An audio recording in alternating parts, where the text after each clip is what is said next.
Get your Gen 5 car, visit us online or at any PXG store. PXG, nobody makes golf clubs the way we do, period. Yeah, USA, USA, USA, USA. Oh, we still got it. USA. Oh, let's go. That's what I'm talking about. It's the Carton Show, and all of a sudden, everybody loves soccer. Right? That's what it is. That's Cody Decker. That's Green Bay Packer Hall of Famer Greg Jennings. Great to have you here. 2-hour show today, as we have even more soccer coming up on FS1. But let's get right at it with the headlines of the day. Of course, the one guy, the only guy that we have promoted for the last month on the U.S. national men's soccer team is this guy coming in right there. Woo! Bang! It is. With the only goal of the game. And you might say he scored 3 goals there because all 3 balls went into the net and only 1 ball came out of the net. And then Christian Pulisic, number 10, who's the rock star right now. Great header cross, by the way. Pulisic scores the goal, and then we hang on for dear life as 1 ball goes through the goalie's legs and is trickling towards the goal line. And it got cleared out, and we advance to the round of 16 against the Netherlands. They'll beat us by 5, but for now, why don't we enjoy the fact that we won a big soccer game? And while you guys know very little about soccer, I know you were both totally engaged in the game. I was. Look, I'm full disclaimer. This was the first time I've ever watched a soccer match from start to finish. It was electric from the jump. Yep. I mean, the pass, the header, the goal by Pulisic. I was super excited as if I actually knew everything that was going on. It was the number one thing I will say to Christian Pulisic. Like, I know Saturday's kind of in question. You said you're going to play, but He's going to play. put the team on your back. Let's go! Like Greg Jennings. Like Greg Let's Jennings. go. Look at me. I'm Christian Pulisic. I've got no balls. I'm going to put the team on my back, though. And that's what he did. He went Yes. to the hospital, actually, at halftime. And later in the show, we'll talk to you more about that. He's going to play on Saturday, he claims. But the big news, of course, is that we advance. Story number 2. Your guy, Aaron Rodgers, apparently got an MRI on some part of his body. We don't even know. And he announced yesterday that all the scans came back clean. And while nobody asked Coach LaFleur, Aaron Rodgers announced he's the starting quarterback on Sunday for the 4-8 Green Bay Packers.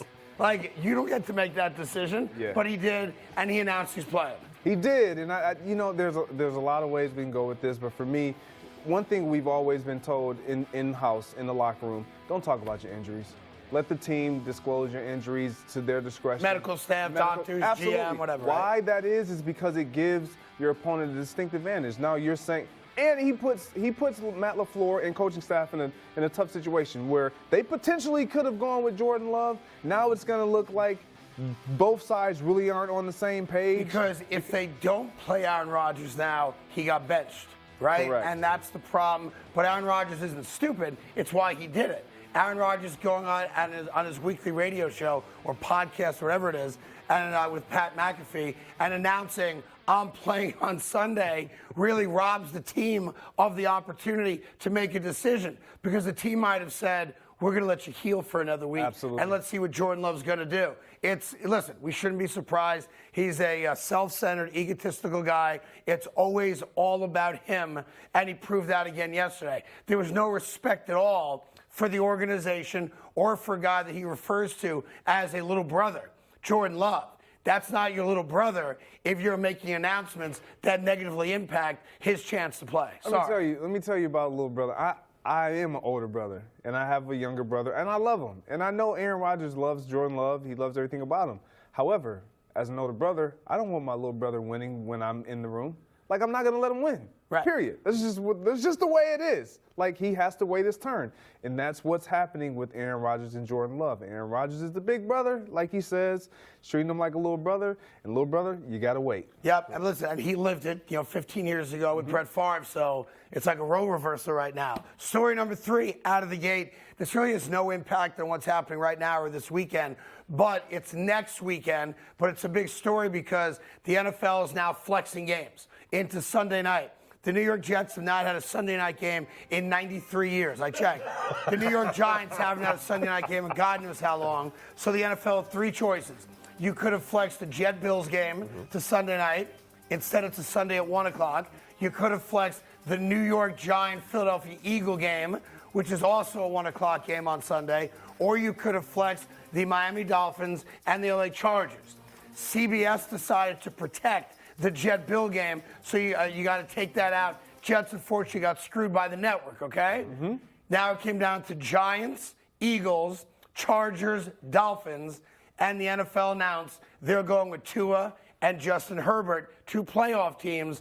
But the New York Giants-Eagle game, which would have been a great scene, December 11th, Sunday night, MetLife, is now a 1 o'clock game. It doesn't move. Yeah, and I kind of wanted to see that Giants-Eagles game Sunday night, but I can't argue with the quarterback play of Tua and Justin Herbert. When you think about both of these offenses, they are electric. You got Tyreek Hill, you got Keenan Allen, you got Justin Herbert. You got a lot of firepower offensively, and that's what gravitates to the fans and draws them in. So I get it. It should be a good game. Well, it should have been Jets-Bills. But no, CBS it should not have been Jets-Bills. No, that's exactly what happened. No way, Jets-Bills. And by the way, I don't care how many Jets fans are in the studio right now. No Jets-Bills. Look at all the hands going on. It's surprisingly amount. There's only 50 people here. We have 3 of us.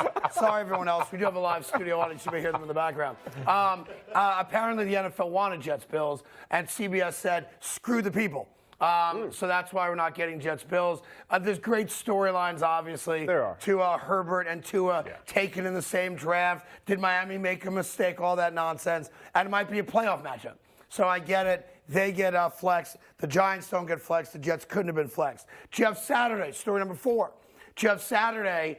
Oh, I love when a guy has to admit he's wrong. It's like story of my life, by the way. Just check out yesterday's tape. I'll apologize for that later in the show. Yeah. Jeff Saturday watched tape. Shocking that he went home and watched tape and then watched tape again in the morning and recognized, you know what? Probably should have called the timeout. Once, twice, maybe even 3 times. Should have called the timeout. Now, he didn't take ownership of that being the reason they didn't go down the field and score the touchdown to tie the game, but he took ownership more on the 3rd down play, which was kind of in disarray on the handoff that he probably should have called timeout. Yeah, which is what I believe he has to take ownership for. When you're on 3rd down, you want to put your team, you're going into 3rd down, you want to put your team in a situation where you have the best possible play. And going into 4th down, you're prepared if you don't convert on 3rd down. He didn't give his team that opportunity. And anytime you're in the locker room, we hear it all the time, don't hurt your team, put yourself in the best position to be successful. He didn't do that for his team, and I know watching that film, watching it back, he realizes that he hurt his team in that regard. Well, here's the good news. We're going to let you hear Jeff Saturday, in his own words, beg for forgiveness. That's what he's going to do. It's coming up in just a couple of seconds. But before that, you sometimes wonder when the World Cup comes around and all of a sudden everybody that really doesn't watch soccer isn't a soccer fan, but because it's USA, we all get into it. How many people really get into it? Well, amazingly, the volcanic gods got into it as well. They're big soccer fans. You may not know that. Oh, I didn't know that. Yeah. Good to know. And in Hawaii, there's a volcano called Mauna Loa, which is right next to I Think I Want to Lay Ya. And it's a neighboring volcano. A lot of people don't talk about it because it's been dormant for, about 3 months right now. Anyway, when Christian Pulisic scored the goal, it erupted. Did it? To celebrate, yeah. Because, it's an American volcano. But it's next to where? It's next to I Think I Want to Lay Ya. Okay. What would it take for that one to erupt again? What happened? What would it take for that one to erupt again? Stiff wind. Yeah, I'm just going to go outside and I'll let you know how it goes. Anyway, so, watching volcanoes erupt never gets old, right? No. That's why I'm showing it to you. Anyway, coming up. I mean, listen, I'm honest. I didn't play NFL football or minor league baseball. I don't have groupies. I used to see the people that show up in my appearances. Yikes. In any event, coming up, Jeff Saturday's own words, begging for forgiveness or not begging for forgiveness right after this.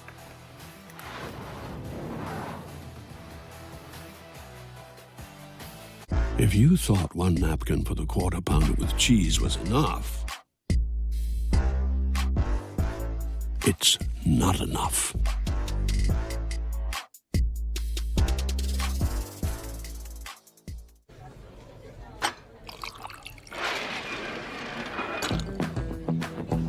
I've always wanted to do that. Next round on me. Christmas trees try so hard. Lights and ornaments and little choo-choo trains, come on. The best trees, they kind of only need two things.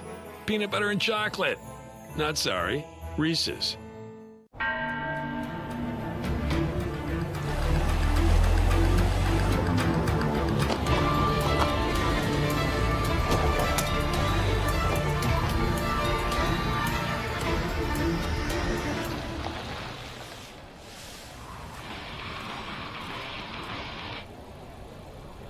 I think we went too high. Kia, movement that inspires. In this market, you'll find Fisher Investments is different than other money managers. Different how? Aren't we all just looking for the hottest stocks? Nope. We use diversified strategies to position our clients' portfolios for their long-term goals. But you still sell investments that generate high commissions for you, right? No, we don't sell commission products. We're a fiduciary obligated to act in our clients' best interest. So when do you make more money? Only when your clients make more money? Yep, we do better when our clients do better. At Fisher Investments, we're clearly different. All the snow just melts away when I'm with you. Oh, baby, baby, will you please give me a clue? 'Cause today is the day I get to see. This holiday, shop sparkling gift sets from Pandora Jewelry at a special price. Dude, you coming? Because the only thing dripping should be your style. Plop Plop is Fizz with Alka-Seltzer Plus cold and flu relief. Also try for Fizzy Fast cough relief. From Santa Claus, Indiana to Snowflake, Arizona, and everywhere in between, we're holiday ready with fast and reliable delivery serving every address in America. The United States Postal Service. 5 breadsticks for my triple treat. 3 layers deep, 10 Cinnabon mini rolls to eat. And the pizza plus another pizza. The Triple Treat Box, only from Pizza Hut. Saturday, the Big Ten Championship is on Fox. Everything on the line. J.J. McCarthy leads second-ranked Michigan into the title game as they look for back-to-back Big Ten titles and to stake their claim in the playoff Final Four. But Purdue looks to upset the reigning champs. Saturday at 7:30 Eastern on Fox. Yes, I shop at the Dump. It's an outlet. Do you know what that means? It's a legit furniture outlet. So when a big name places an order, they then decide to change the fabric, a button, the tags, or a stitch, they have to dump their stuff. It's all brand name, brand new designer finds at 1/3 of the price. Go shopping, research online, knock yourself out. If you're smart, you'll end up here. To the dump, to the dump, to the dump, dump, dump.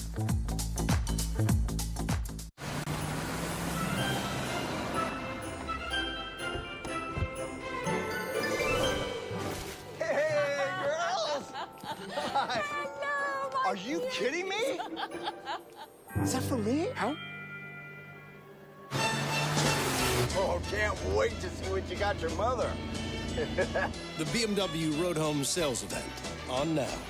Receive a lease loyalty credit of up to $3,250 on select models now through November 30th. Ah, there it is. Ah, the sights, the sounds, college football championship games, and the only school named after a shot and a beer. That would be Purdue, by the way. Oh, thank you. Boilermakers. Shot of Jack, beer. I'll explain to you later. Anyway, Saturday night on Fox. The stakes could, well, you know the deal. Michigan's going to the playoff. They want to win the Big Ten championship. They're like 16-point favorites, so they're going to win. It's perfect season against Purdue. It all starts at 7:30 Eastern, and of course, only on Fox. It's a great, like Fox right now, not just because of this show, is having like the run of a lifetime right now, ratings-wise, right? Thanksgiving, the Dallas Giant game, the most watched regular season game of all time. We happen to be killing it. We're doing a great job.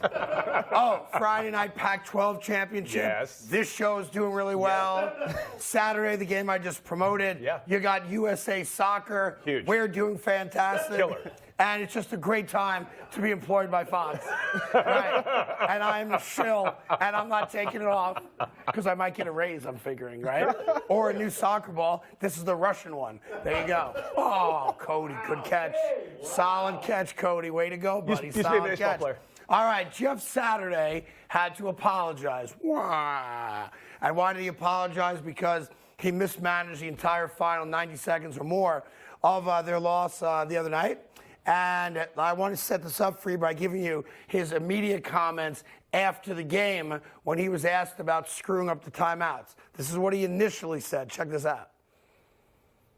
Nah, yeah, you know, I thought we had plenty of time. I wasn't really concerned. We still had timeouts, so I wasn't too concerned. I really wanted, you know, when he was going down, I couldn't tell where they were going to start him from going down, right? Like if he was going to get the first down, and then we got there. I expected us to get on the ball and have another play a little bit quicker than that. But again, this wasn't a press for time. We just didn't make enough plays. All right, so, I mean, that's his honest answer after the game. He couldn't be more wrong about it, but that's his honest answer. And to be fair, he probably should have asked for a challenge on the Matt Ryan run, because Matt Ryan went head first. He's not down, and he kind of bounced across the first down marker there. It should have been a first down, but he didn't even think about that because he's unprepared to be a head coach right now. Maybe he learns from it. So he has 24 hours to process it.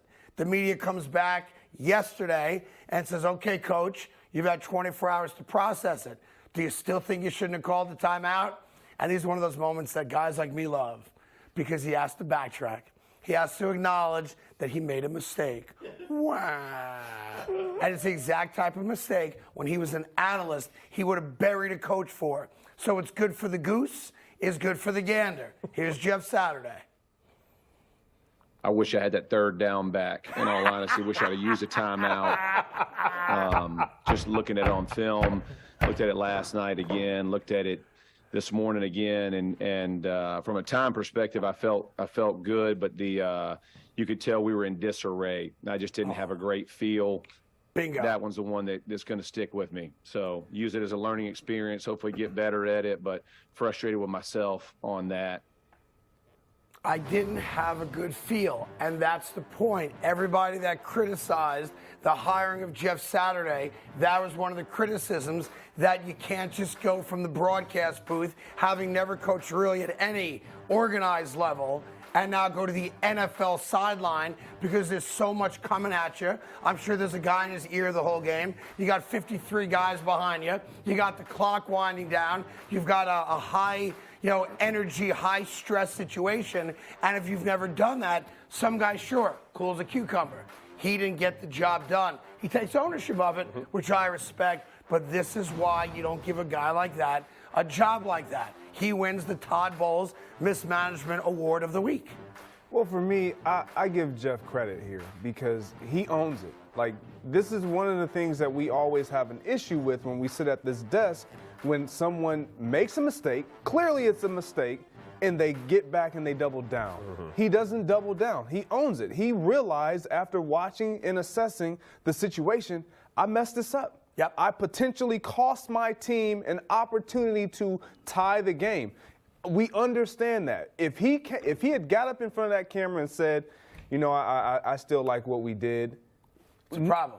That's a greater problem. And that's ego if he does. But when you take accountability, now you get me to at least, okay, I can appreciate that. Let's move on. And again, he may not be qualified, but the one thing I will say about Jeff, he is going to earn his stripes some way, somehow. He's given the opportunity. He's he's telling us everything, almost blogging it on the fly. Like, look, I don't know exactly everything that needs to happen, but I promise you I will get better every chance I get, and he's going to do that. Well, here's the thing I wonder. I mean, he's not going to be the head coach of the Colts after this year because he's not a very good game day head coach. Doesn't mean there aren't other bad game day head coaches. We know that there are. Todd Bowles is one of them. That being said, my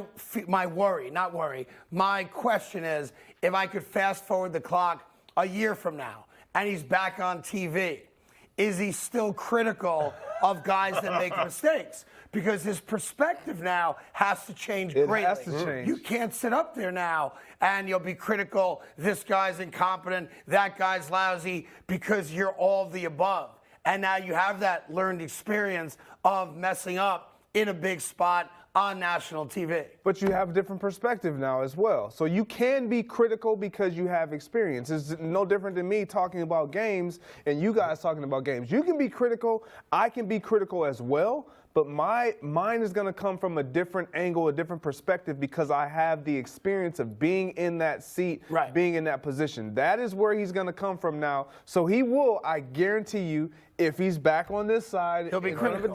He'll be critical. But he'll also be very mindful and speak to his experience.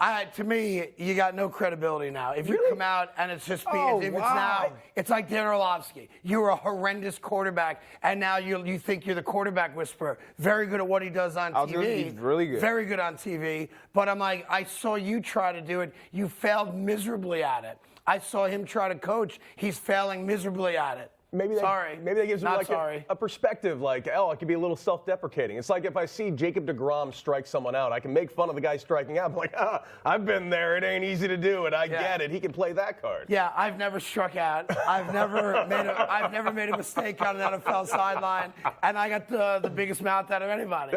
And that's the beauty of it. Like, I never smoked a cigarette in my life, but I can talk to you about the dangers of smoking cigarettes, and that's your point.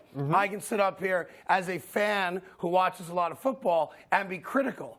But once you get the job and you prove that you can't do it, I think it's got to change your tact if you ever go back to the other job and you get paid to be critical. I think it changes the entire landscape of it. Like, one of the things I have is no experience. So I can say whatever the hell I want to say. I didn't go in there and fail. If you go in there and fail, I think it's got to change your entire approach to being critical of what guys do, right? But I don't even think it's just because you failed. Any type of experience in a situation gives you a different insight and a different perspective.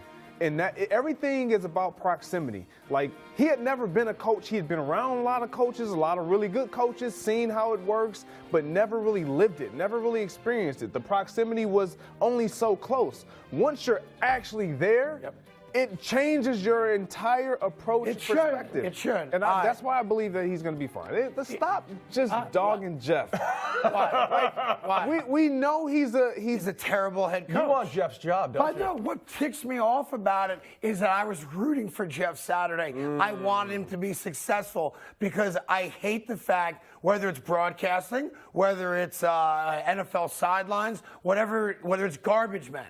I hate the fact that we get in this rut where it's the same old. The same 50 guys are up for every job. Guys keep jobs forever. There's no new young talent or new blood in any jobs. I hate it, right? So here's a guy that broke the mold. Jim Irsay gave a guy who had no business being on the sideline an opportunity. And to me, that represented an open door for a lot of guys to get opportunities that they otherwise never would have gotten. And Jeff Saturday ruined it. And that's my problem. It's like Edison decides, I'm inventing the light bulb. And he's going to show it off at the World's Fair. And he goes and he plugs it in, and it doesn't work. Guess what? We still have candles here because it didn't work. And that's my problem with it. Like, we'd be walking around like, I can't see more than 3 feet in front of me. I wish Edison had figured out the light bulb when he had a chance at the 64 World's Fair. It's 64? Yeah, in Queens. Okay. Is that when he invented electricity? Or was it before 1964 in Queens? Yeah, and then we landed on the moon 5 years later. It's incredible, the advancements. If you believe that story. All right, from enough of Jeff Saturday, let's talk about winning coaches. From Jeff Saturday, I want to tell you real quick about what's going on in Houston this weekend. because it's crazy to me. So Deshaun Watson, of course, is going to be the starting quarterback of the Cleveland Browns. Ironically, the NFL decided his suspension should end, so his very first game back in 2 years is against the Houston Texans in Houston. Weird. Shocking that the NFL picked that game, right? They knew the schedule. I'm more surprised they didn't flex it.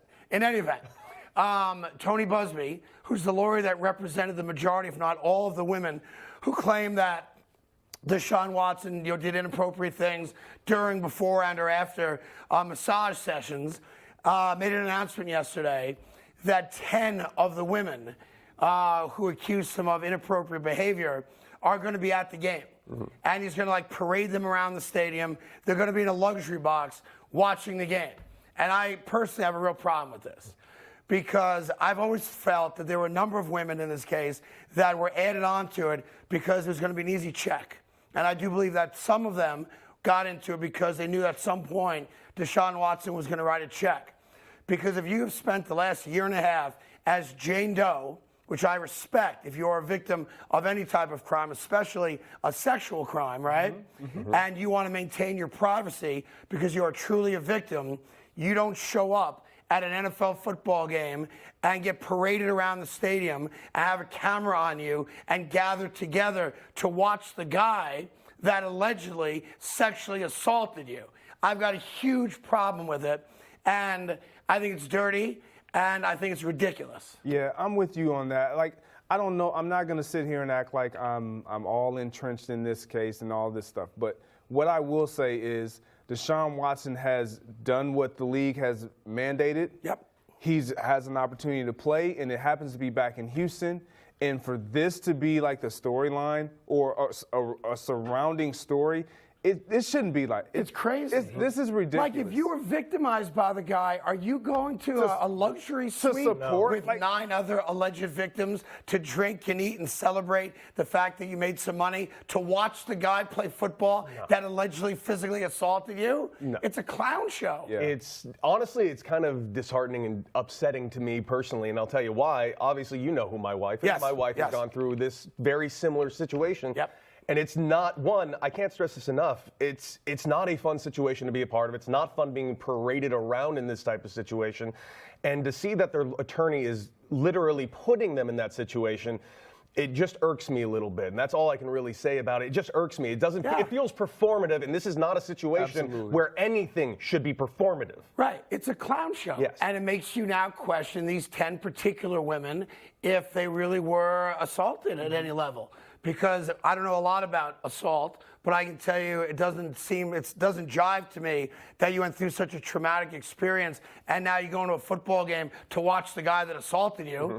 And the guy that invited you is now putting out press releases announcing that you're all coming to the game together. What's the point of that? Mm-hmm. And I find it highly objectionable. And listen, I think what Deshaun Watson did was wrong. Mm-hmm. And like you said, he's paid whatever penalty the court system allows him to pay. And now he's allowed to play football. And you got to move on from it. But Busby bringing these women to the suite is dirty. It's a clown show, and I think it does great damage to legitimate victims. I really do. So do I. And also the idea of the whole Jane Doe thing. If you're going to do a thing where you're taking 10 women who are going under the name Jane Doe, well, they're not Jane Doe anymore. That's right. You are literally putting them in a public space on national television. So I don't want to end on a negative note like that. There is something really great happening at the Houston Texans game. As you know, the NFL has this really cool program called My Cause, My Cleats. It actually started a number of years ago. Brandon Marshall, former Jet, former Bronco, former Bear, with mental health. And he was wearing specialized cleats and got fined for it. And the NFL recognized, you know what, we should applaud NFL players who have charitable causes. So they started this program called My Cause, My Cleats, where there's a former Alabama player who's on the Texans, who unfortunately, John Mechie, has been battling leukemia. And they announced it back in the summer that he was going to miss the entire year as he tries to battle off leukemia. So this is, I think, just shows you the brotherhood of NFL players. The Texans all got together, and I believe the entire team are wearing these specialized cleats in honor of Mechie. And it's going to be a pretty cool thing. They're going to raise a boatload of money for it. I think they're going to auction the cleats off after the game. And they're just showing him while he may not physically be there, He's in their hearts and mind, and I think this is one of the great things the NFL does. Yeah, this is what we love about our game. It brings people together, regardless of race, ethnicity, background, what you've been through, what kind of trauma. It doesn't matter when you enter into that locker room and guys can relate to your story, or they see something in your story that they want to help support. This is what it looks like. Great job by the Houston Texans. And a great job by the NFL. Every team you'll see it. You'll see it here on Fox, of course, all Sunday long, acknowledging the different causes and the different cleats. And the guys put a lot of effort because, it's also a little gamesmanship. My cleats got to be cooler than your cleats, right? It's a fashion show as well. And just for the record, my cleats would be cooler than your cleats. No, because I have more style. No, definitely you do not. Sorry? Definitely. You wear hoodies and beanies, and that's it. Yes, wear a tighter sweater. This is cable knit, and it looks phenomenal.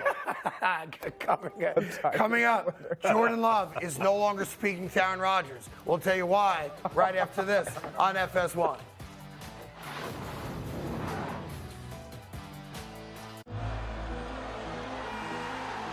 There's satisfaction in sacrifice, in spilling blood, sweat, and tears, in knowing that you left it all on the floor and never threw in the towel. Well, except to clean up the mess. Giving it all for your team is worth every drop. Modelo, brewed for fans with a fighting spirit. Family is just very important. She's my sister, and we depend on each other a lot. She's the rock of the family. She's the person who holds everything together. It's a battle, I'm gonna be there. Keytruda and chemotherapy been treated my cancer with 2 different types of medicine. In a clinical trial, Keytruda and chemotherapy was proven to help people live longer than chemotherapy alone. Keytruda is used to treat more patients with advanced lung cancer than any other immunotherapy. Keytruda may be used with certain chemotherapies as your first treatment. If you have advanced non-squamous non-small cell lung cancer and you do not have an abnormal EGFR or ALK gene, Keytruda helps your immune system fight cancer, but can also cause your immune system to attack healthy parts of your body. This can happen during or after treatment and may be severe and lead to death. See your doctor right away if you have cough, shortness of breath, chest pain, diarrhea, severe stomach pain or tenderness, severe nausea or vomiting, headache, light sensitivity, eye problems, irregular heartbeat, extreme tiredness, constipation, dizziness or fainting, changes in appetite, thirst, or urine, confusion or memory problems, muscle pain or weakness, fever, rash, itching, or flushing. These are not all the possible side effects. Tell your doctor about all your medical conditions, including immune system problems, or if you've had an organ transplant, had or plan to have a stem cell transplant, or have had radiation to your chest area or a nervous system condition. It feels good to be here for them. Living longer is possible. It's true. Keytruda from Merck. Ask your doctor about Keytruda. Saturday on Fox. It's Captain America to the rescue. Team USA's World Cup journey continues. Christian Pulisic and the Stars and Stripes now face another must-win battle against the Netherlands. Wow! Coverage begins Saturday at 9 a.m. Eastern live on Fox and the Fox Sports app. And catch up on any match for free on Tubi. Ever wonder why Kit Kats are so delightfully crispy? There's your answer. 1, 2, 3 tasty wafers covered in creamy milk chocolate. Isn't it nice wafers are having their moment? Have a break. Have a Kit Kat.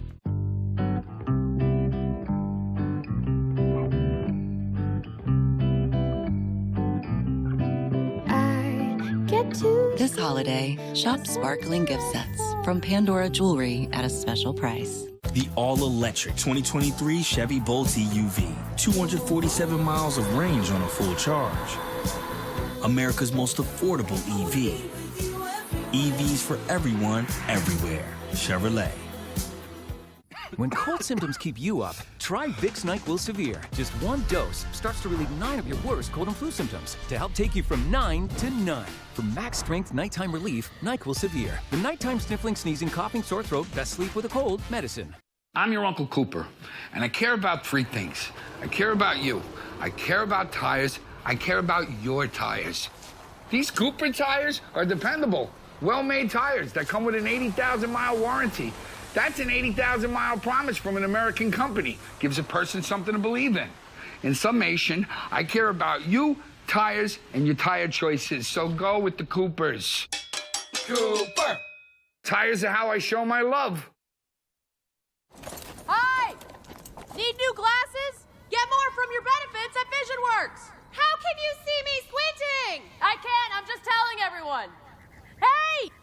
vision benefits before they expire.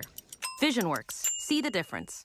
People who come to Cricket stay with Cricket. Little did we know that switching to Cricket was going to be a major upgrade. The 5G is like fast. Switch for the speed, stay for the savings. Smile, you're on Cricket. Aha! More college football. It's going to be a great weekend. Friday night, Pac-12 championship game on Fox. Number 11 Utah looking for a second consecutive conference title, taking on the likely Heisman Trophy winner Caleb Williams and the fourth-ranked USC Trojans. Now, Utah beat them earlier this year. USC wins this game. They're in the tournament for the championship. If not, maybe not. Coverage begins at 7, 4 o'clock Pacific, only on Fox and the Fox Sports app. It's the Carton Show. Thank you for joining us. Everyone's still trying to wake up after the amazing American win in soccer. We have more on that coming up in just a bit. We got Cody Decker, played minor league soccer in Europe. We have...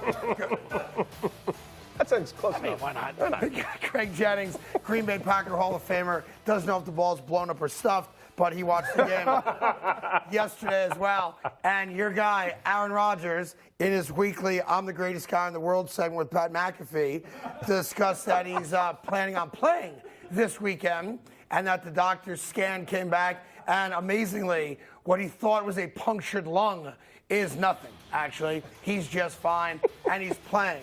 Here's the quote, if you guys want to put it up there real quick, about his relationship with Jordan Love. I think this is BS, because how do you refer to Jordan Love as your little brother and a guy that you care so much about when you have to understand career-wise, you're 4-8, it's not going to suddenly get better, your thumb is broken, allegedly, you've got some banged-up ribs, and you have this kid who's dying for an opportunity to play.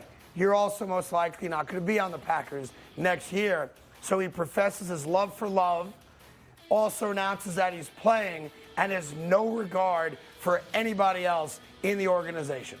Well, I'm not going to say what he's saying is not true or that is false.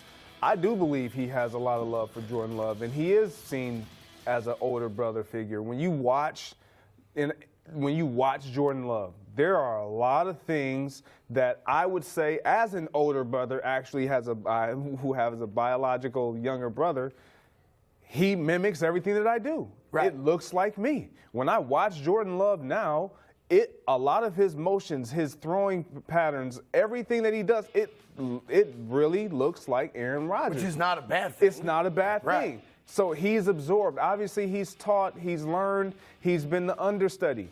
My only issue with that is I am an older brother. And the nature of an older brother, it's not that I don't love you. It's not that I don't want you to be better than me. Yeah.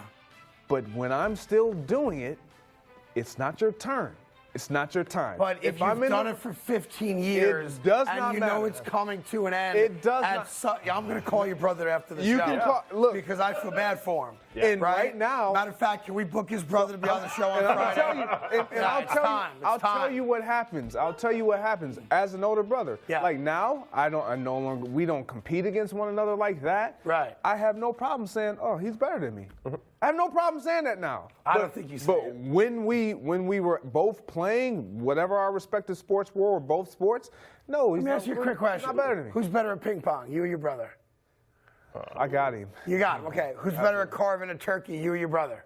He probably has me at carving. Oh, all right. So I just wanted to check. So if it's athletic, it's you. If it's culinary, it's your brother. And what's your brother's first name? Courtney. Courtney, I got your back. And at any point you want to come here and co-host the show on a day that Big Brother's not here, open invitation to come to New York at Fox's expense, and we will allow you to come here and co-host the show.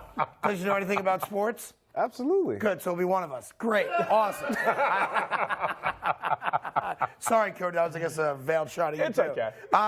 Let's take a quick look at the Packers' upcoming schedule and figure out, if not this weekend, what is the appropriate Sunday for Jordan Love to be given the opportunity. So you got the Bears. That should be a win for the Green Bay Packers. Yep. All right, although the Bears' offense obviously is better if Justin Fields is playing. Then you have the bye week. I mean, after the bye week, it ain't easy, right? You got the Rams, the Dolphins, the Vikings, and the Lions. So the way I look at it, even with Aaron Rodgers, you're not winning out. That's not happening. You're not going 9-8. It's not, for me, it's not on the table.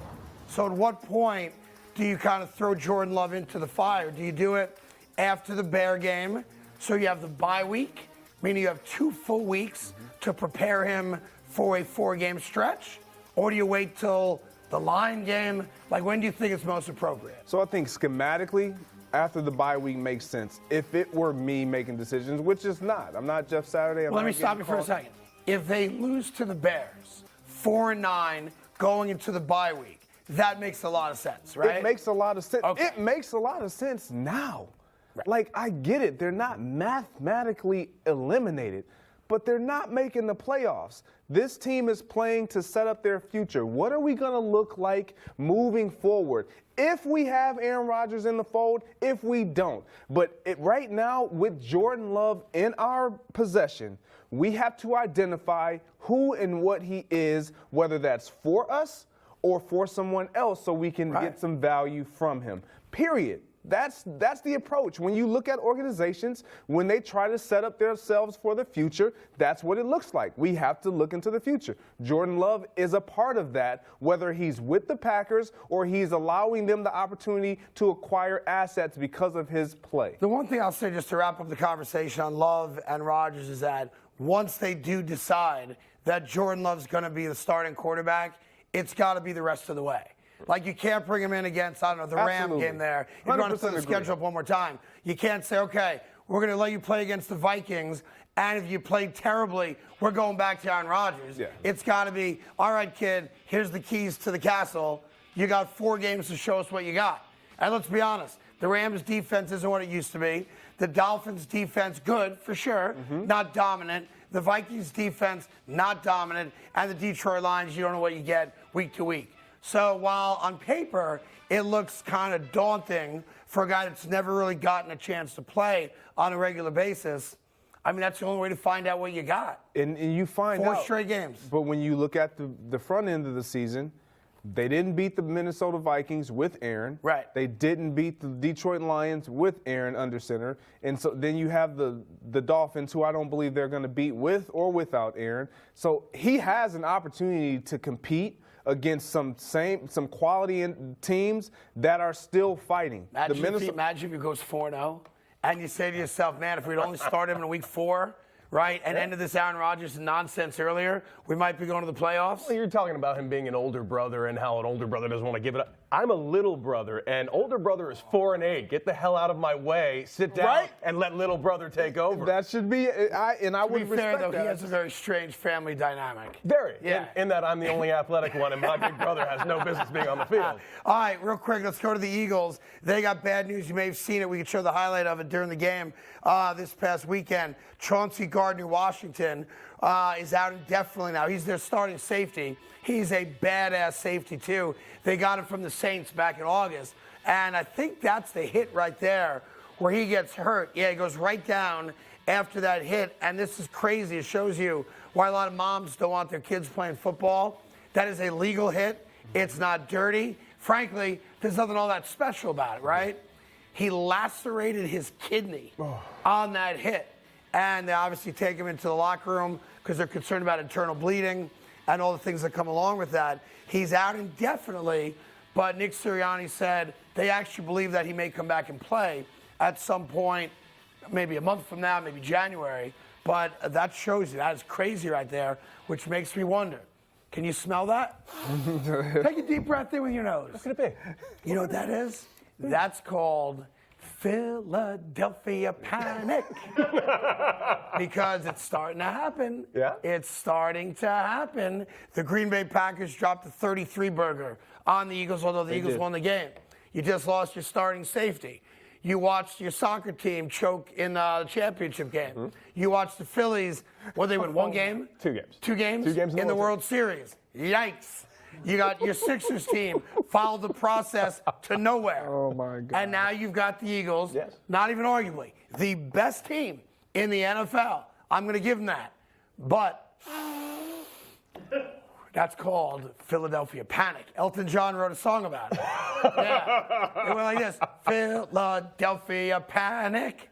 I don't know the rest of the words. Exactly like yeah. that. But is there any reason for the Eagles, as they call themselves down there, to be panicking? You're not going to panic. Panicking? There are concerns. There are concerns just as long as you're starting safety. When you look at Gardner Johnson, he's leading the league in interceptions at the safety position. He's fourth on their team in tackles. Like, he is a very vital, integral part of what they do and why they're so successful. On the back end, they don't give up a lot of 200-yard games. We saw that against the Packers. Once he went out, the floodgates kind of opened. But why I'm not concerned so much, and there's definitely no panic. They have the Titans. They have the Titans coming up next. They're 29th in the league. Titans are going to run for 300 yards against them. Yeah. But they're not going to throw the ball. They have the Giants, 28th in the league in passing. The Bears, 32nd in the league in passing. Yeah, the schedule's pretty favorable. The schedule is so favorable when you talk about what they are missing in the back end. Now, the tackling, the run support, and all of that. You got to find ways to get guys Here's the rub on it. Yeah, the rub is that last game on the schedule there, which is January 8th against the Giants, because there's a very good – I mean, the only other two games up there, the Dallas game, obviously, on Christmas Eve, and then if you put it up back up there one more second, this weekend's game against the Titans, a legitimate playoff team, right? The only thing I look at that is that, thank you, guys, that last game against the Giants might be meaningless to them, but might be the game the Giants need to get in.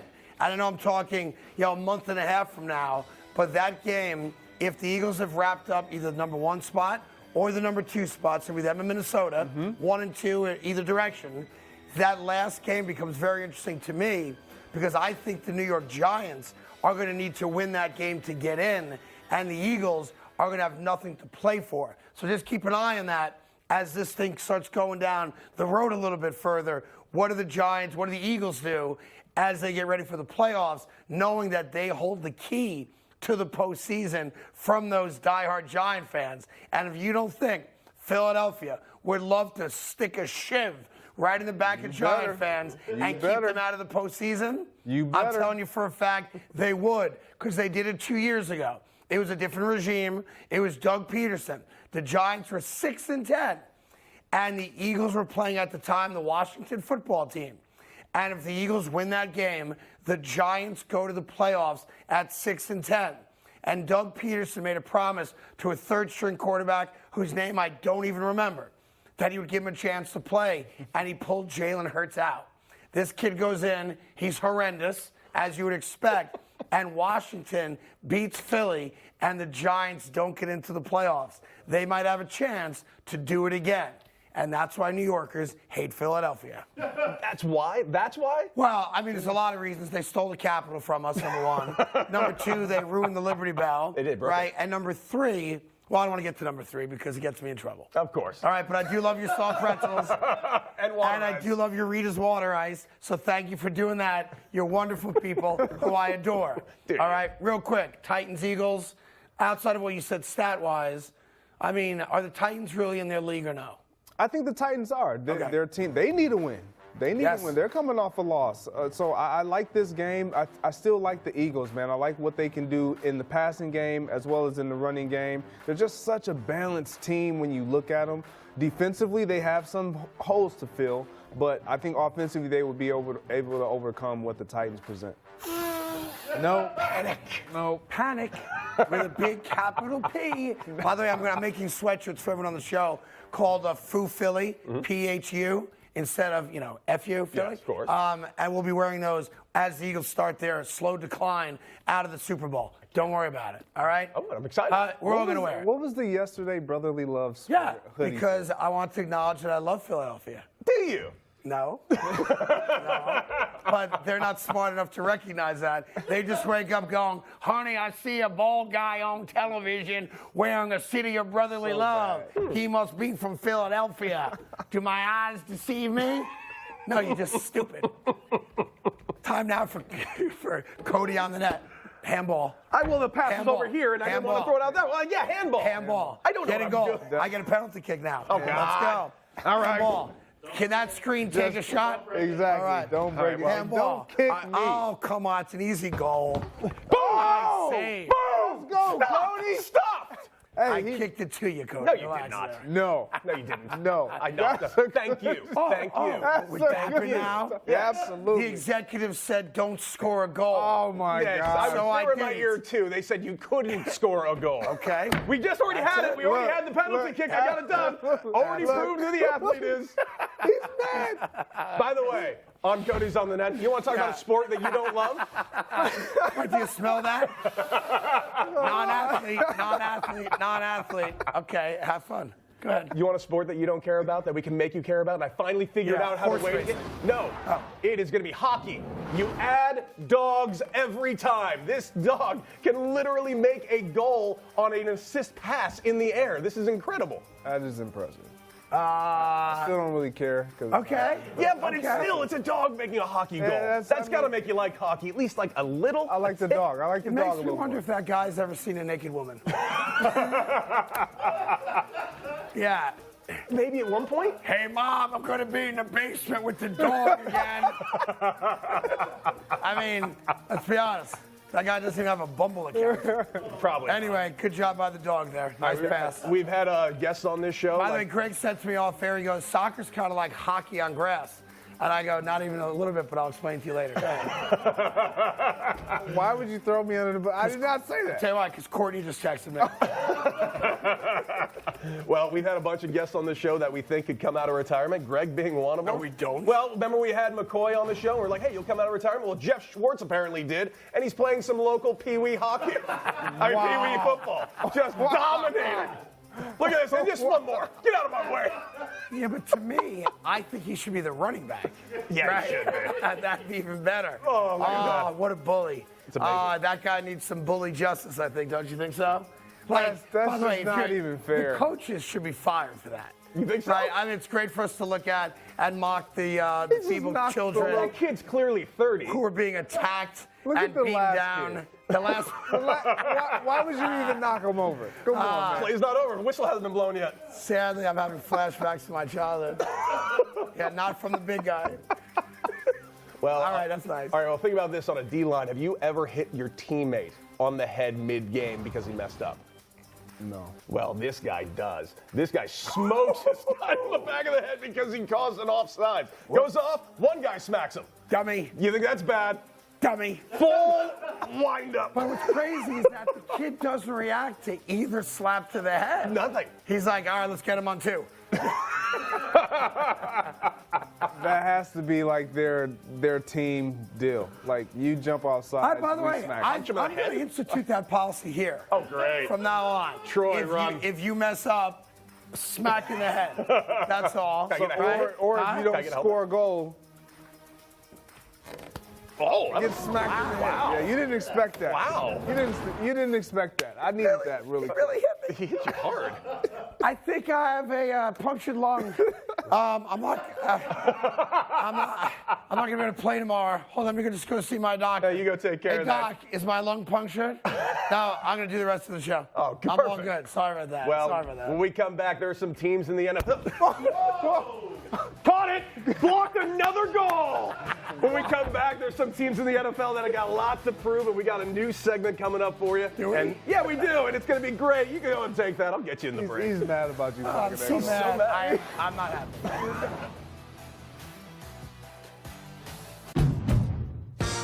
At Honda, we know you have to drive through the mud if you want to reach the rainbow. Brave the desert before you find the oasis. Conquer the mountain to see how far your dreams can take you. The all-new CR-V and CR-V Hybrid, part of the Honda line of rugged vehicles. But all you got was ham? Mm-hmm. And all you got was turkey? With gravy. But it's an all-you-can-eat holiday buffet. A smorgasbord of all you want, all you need. Did I sit at the wrong table? Guys, there's something on the ship. There's something with us here. What do we do? Get to the escape pods. Go now! Okay, I'm an alien, and I got these claws. I'm climbing the wall now. If you're making a sci-fi movie, you need to finish the special effects. Does that look good? And if you want to save by bundling home and car insurance, you need Geico. Guys? Uh-oh. See how much you could save by bundling with Geico. Is that going to be a problem? 4 delicious pieces of chocolate. 3 crisp wafers.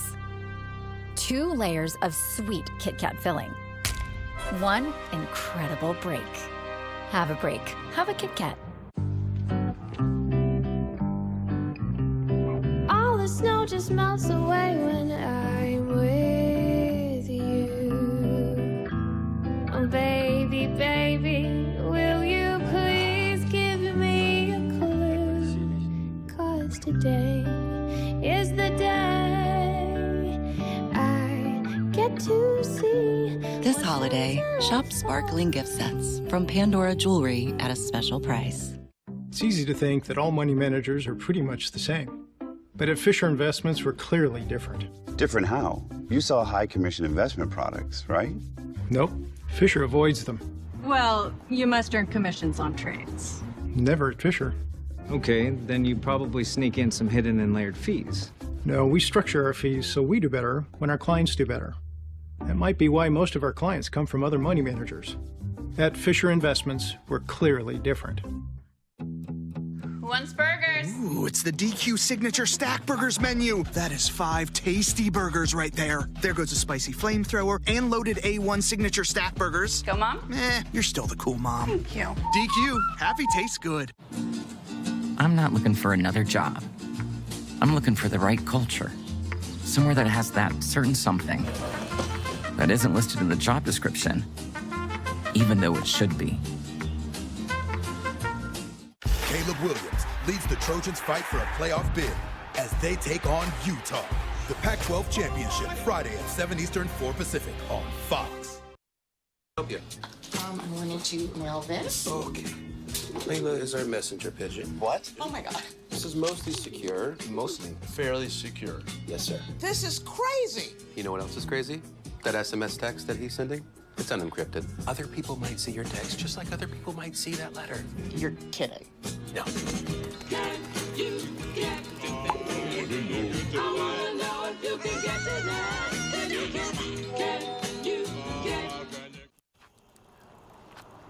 Oh, hey, it's a Donovan's.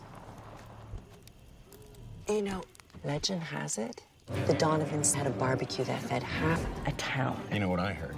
They drove cross country just to walk their dog.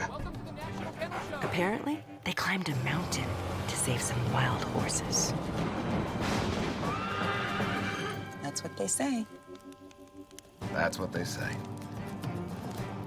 Toyota, let's go places.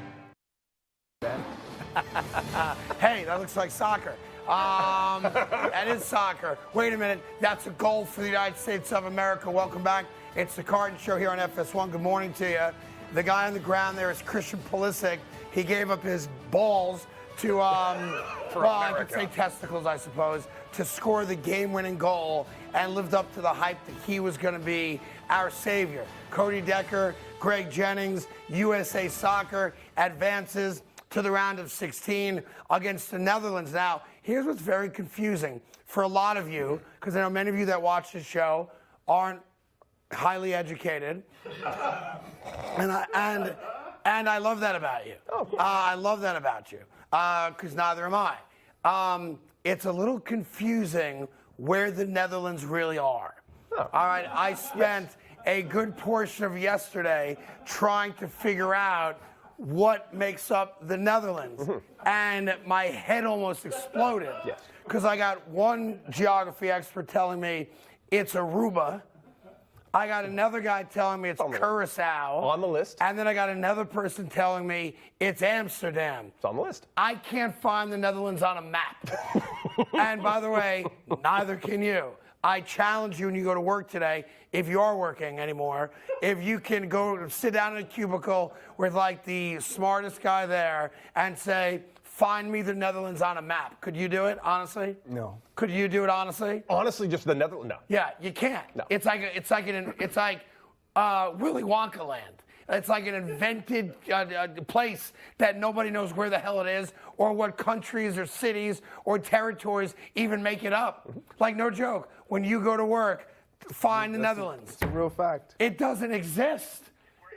Yeah, so in my ear they're telling me, hey, dummy, it's where Amsterdam is. Okay, what about the other parts of it? Well, I do find it strange that Curacao is part of the Netherlands. Aruba is part of it. The Bahamas are part of it.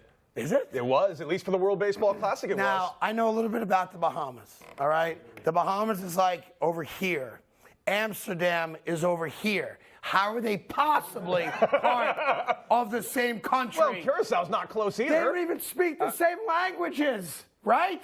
Anyway, that's who we play next. All right? So everybody's saying their territories. Look, I just don't care. Just make it interesting. No, USA. this is where you missed the boat. I need to know who we're playing against and where they live so that I know who to hate. All right? Like, I understood not liking Iran. I get it. They took a bunch of us hostage 40 years ago. I know exactly where they are on the map, and I used to think we should put a Club Med there. All right? But we didn't, because now we're diplomatic, right? I don't know where the Netherlands are. I don't know who they are. I don't know if I like them.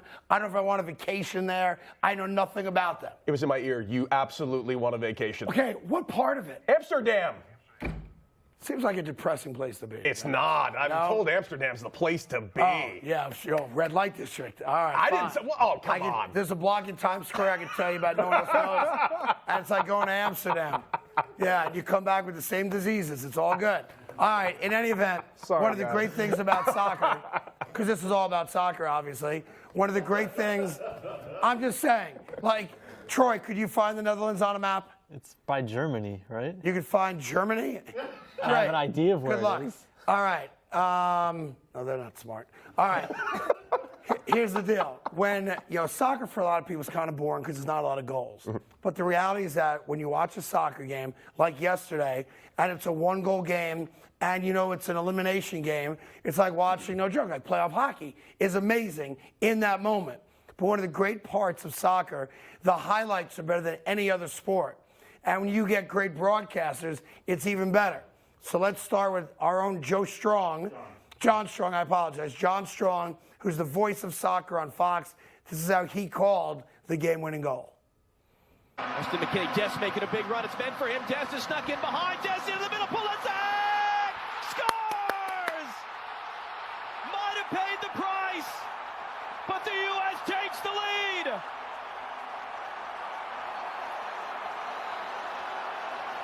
I gotta be honest, I'm concerned about the left knee of the goalie right there. He said he paid the price. Oh, it appears that the left knee of the goalie went right where it shouldn't go. Yeah. Here is the Spanish language call of the same goal, and let's be honest, it's always better.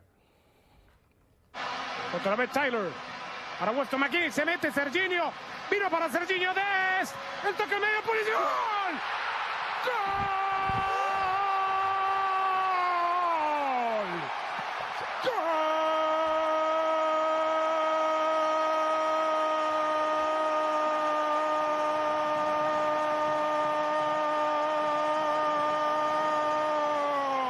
That is too good. 15 seconds.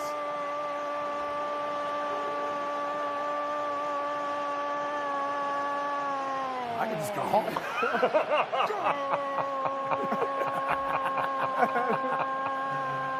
Wow. So, Craig, question, did Pulisic score a goal on that? I think you did, yeah. Cool. That's Now, for the ladies watching this show, I'm going to ask you to just give me a second because you're not going to understand what I'm going to say. For every guy out there that's ever played any kind of sport, when you get hit in the coin purse, what happens is there is this very strange delay. It's the 10-second delay. You know the pain is coming. You know it's going to be awful. Yes. But by the time it goes from your brain down there, it's roughly a 6 to 10 second delay. And it's one of those things where you know it's coming and there ain't nothing you can do to stop it. So you just grit your teeth, have somebody hold on to you and say, 5, 4, 3, ah! And every guy watching that did exactly what we just did. No question. We all were like, oh, because I don't care what level of sports you played. It could be kickball in 3rd grade. We've all had that happen at some level. And it is the same. It is a universal truth. Yeah. 6 to 10 second delay, and then a pain that can bring grown men to their knees. Right? That is factual. All fact right there. A lot of things that you've said this morning I've questioned. But that right there, I can relate to. They didn't hire me for my sports knowledge. Clearly. Right, we got Colin for that. All right. In any event, he finishes the first half, but he's he's not right, obviously, and I guess he got dizzy as well. So they took him to a medical tent, like a makeshift hospital they have near the stadium. And Pulisic, when he felt good enough to, after the game was over, and he knew that they had advanced, put out a, I guess it's Snapchat, basically saying, I'm proud of my guys, and don't worry, I'll be there on Saturday. That's a man right there. Yeah. You gotta love that. He's never gonna have children, but that he'll adopt. That is a man right there, no? Absolutely, man. It was just, for me, as someone who doesn't watch soccer every single day, this is my first World Cup really experience of watching it. That was electric. And I think even though we scored the goal and then the offsides, I didn't believe was offsides on Weah on the second one that took away. Whatever. It was by like an inch. The end of the game is so intense because we can't give up a goal or we're out. Right. Like, and so for me to experience that, for that to calculate for me was just like, oh, and my, what's the really pressure. crazy about it is that our coach, I'm not going to pretend I know who he is because I don't, but our coach kind of did what NFL teams do. I hated went it. into like the prevent defense, and it's just like bang, bang, so bang, we no bang. longer possess the ball. That's right. Like the whole entire first half and into the second half, we possessed the ball. Because in the first half, we were very aggressive, and we had a lot of opportunities to score goals, and I thought the second goal should have counted, but it didn't. It's all good. But in the second half, especially the last 10 minutes of regulation, and then the 9 minutes of extra time, it was like we're playing this stupid prevent defense,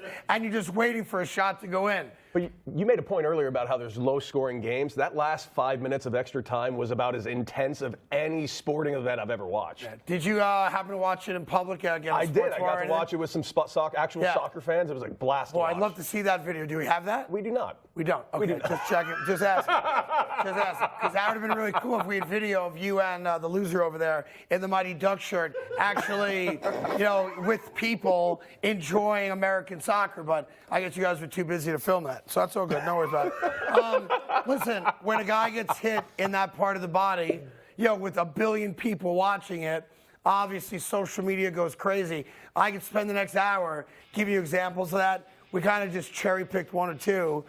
This one is about, from Reddit CFB, is that right or no? Pulisic may never be a father after that, but he's a founding father now. Nice. I don't even get that one, to be honest. He's just an American hero. I don't get the second half of that one. I mean, the better one was crossing broad. Christian Pulisic laid his nuts on the line for the country. Hero.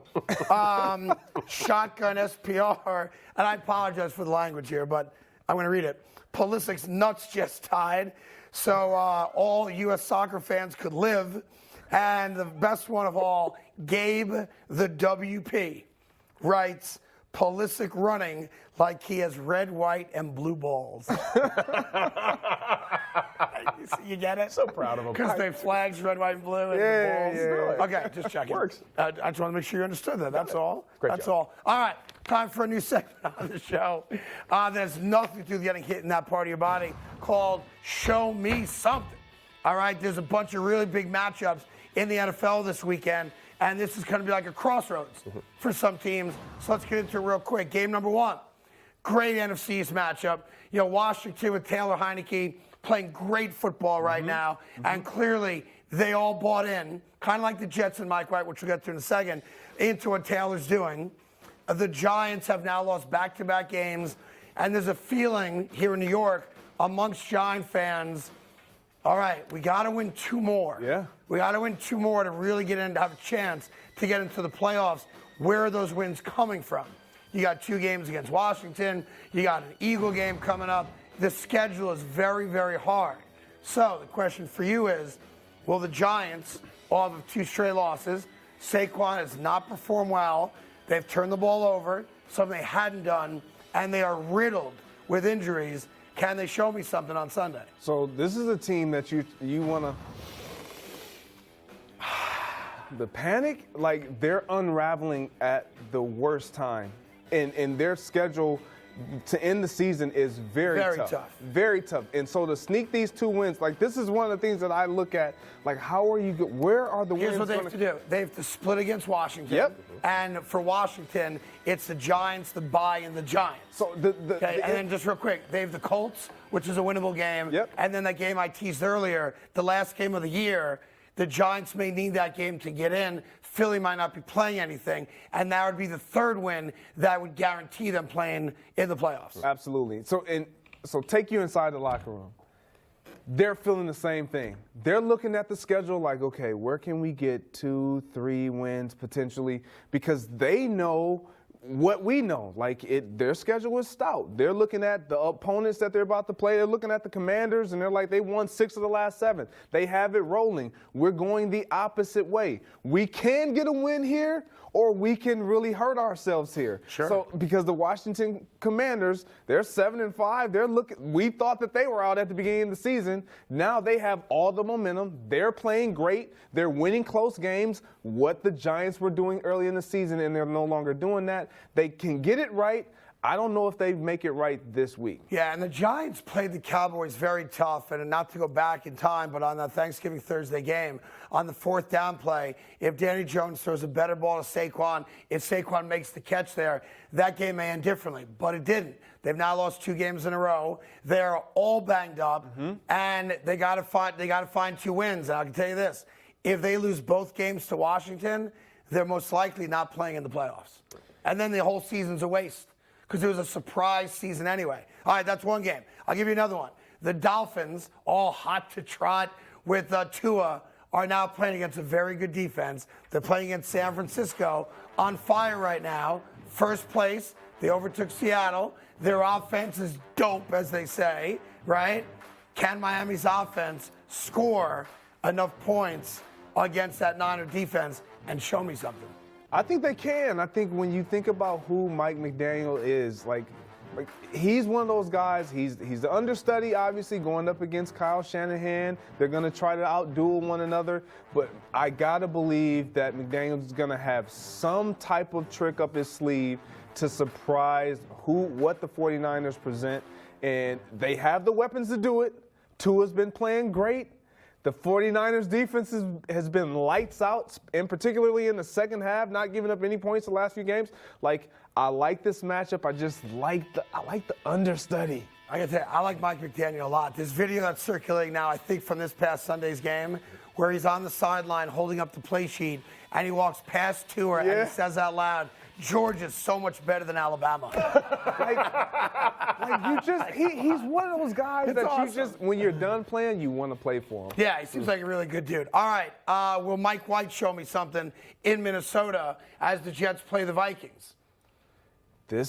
I think so. I honestly, I like the vibe that I'm getting from the Jets and revolving around Mike White. They have some energy there. He came in last week. Obviously, we saw what he did. He's going into a hostile environment in Minnesota. They want to continue to win games and put themselves in a position where the end of the season is not in question. Their seeding is locked up. But this Jets team, they're in a similar position as we talked about the Giants and even the Commanders. Like, they got to find a couple more wins as well. This is one of those games that if they can get this one early, then the rest of the season looks promising. It's funny, the Giants lose and Seattle wins. The Giants go from in the playoffs to out of the playoffs. The New York Jets win out, they win the division.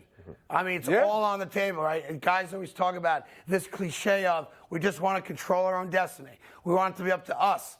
Well, for the Jets and the Giants and, the Vikings, everybody else that we're talking about, it is up to them. One more. Cincinnati Bengals got a gift with the Ravens' loss last week. They did. All right? They now play the Kansas City Chiefs.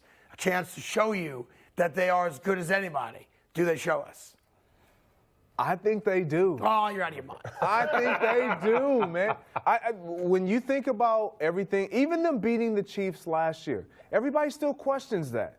Everybody feels like, well, the Chiefs in the playoff game. In the playoff game, the Chiefs I still can't believe they won that game. Exactly. The Chiefs let off the gas a little bit in the second half. Are the Bengals really that good? Going into this season, you have a lot to prove. Jamar Chase, is he going to play? Is he not? They've been playing well without him. But when you can go to Arrowhead, or you can get a win against Kansas City, this team is playing lights out. The best team right now, offensively in football, could be all in all of football. If you can get a win against this team, it's impressive. I don't care if the Chiefs win. I don't even care. I do care if they lose, but if they win, so what? Right. It's about the Bengals right now. Let me give you one more. I'll give you a sentence, and then I'll back it up with some video or pictures, okay? Okay. Show me you use steroids without telling me you use steroids. Oh. Is that a fair setup? Absolutely. I said, don't show yet. Show me you use steroids without telling me you're using steroids. Got it? Yep. I'm now going to show you a photograph of a man known as the Liver King. Yeah. So he has claimed that physique is from working out, obviously, and only eating raw liver. Yeah. Yeah. So I ate liver for like a week and a half. All of mine was chopped liver on rye bread, and it wasn't raw. And I frankly enjoyed it. And I mean, what is this? It's like looking at you right now in the video. Like I'm out of breath from taking that one shot against you a half hour ago. Anyway, there he is. That's raw liver. And I just take this bite. Yeah. And that's all well and good. He is denied using steroids. Of course. Except he used steroids. Yeah. No way. And it just came out yesterday that he's been using steroids and cycling and whatever the terminology is. And while he does eat raw liver, and he clearly works out a lot, it's not, nature's body. It's a steroid body. So he's just eating the liver to eat the liver? Absolutely. I guess. Oh. Yeah. You know how much liver I have in my freezer I gotta get rid of now? Every time I see Liver King, all I can say is, all right, primals, this is what we got today. That's his lingo. Yeah, I'm going right back to Twinkies. I saw him on the sideline of an NBA game like a week ago with his family. Shirt? No shirt. You got to assume his family's shirt. like, oh, I can't stand this. What's crazy to me is that he actually has a family. Yeah. Right? Yeah. I think he's got children. He does. Yeah, and I think all they eat is liver. That's all they show us. No, like his wife breastfed him, and all that came out was liver juice. Yeah, like his kids are jacked. Speaking of jacked kids, did you see the story about former New York Jet and Bronco wide receiver Eric Decker? Eric Decker married Jesse James Decker, country music star. They have 3, I think, beautiful children. All right, and I never talk about anyone's kids because they should be off limits, but they're fighting back like the paparazzi now and social media. They put out like some family vacation photos, and their kids look like they range in age from like 4 to 12, something like that, and their abs are ripped.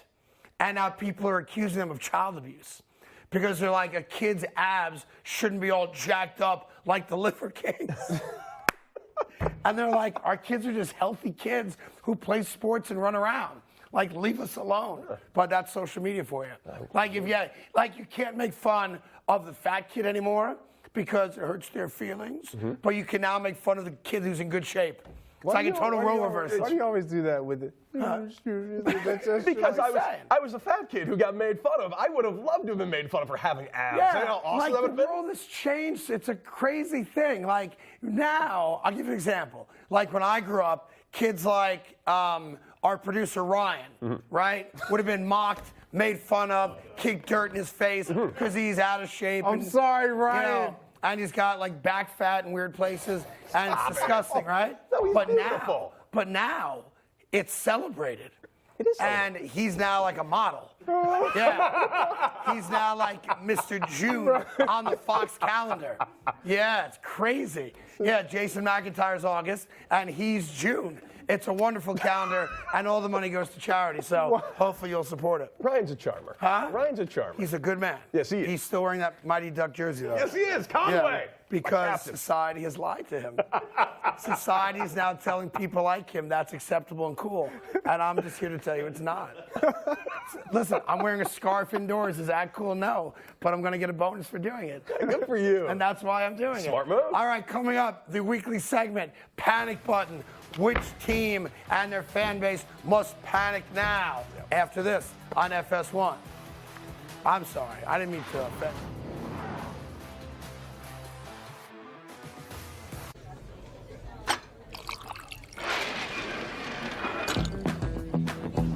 I've always wanted to do that.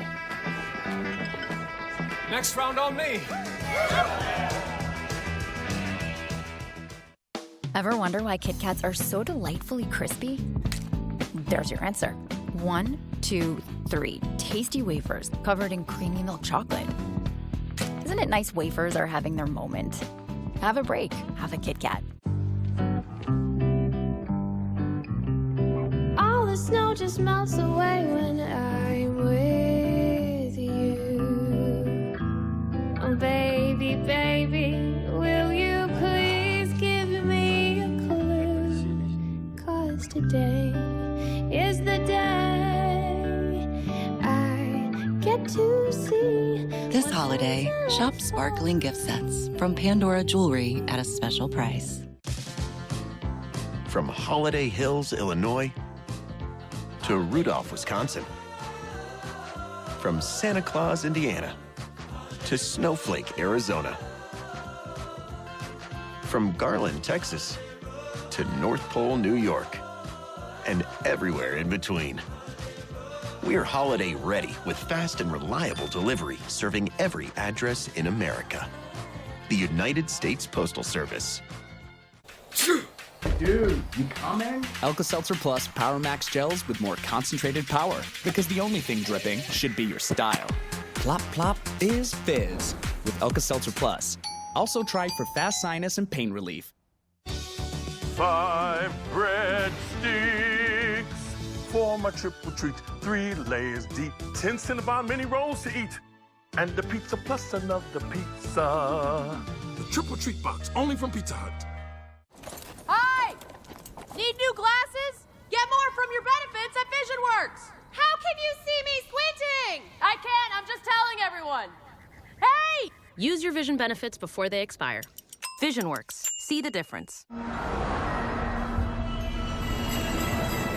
Sam. Hey, little brother. Make this December one to remember. Happy holidays from Lexus. I'd love to have one of my own someday. Thanks. Oh, I was talking about your USAA bumper sticker. My dad served. Passed membership down to me. I'll pass it to her.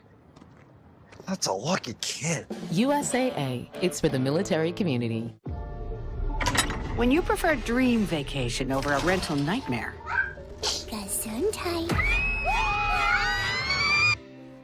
It matters where you stay. Hilton for the stay. DirecTV may drop Fox Sports.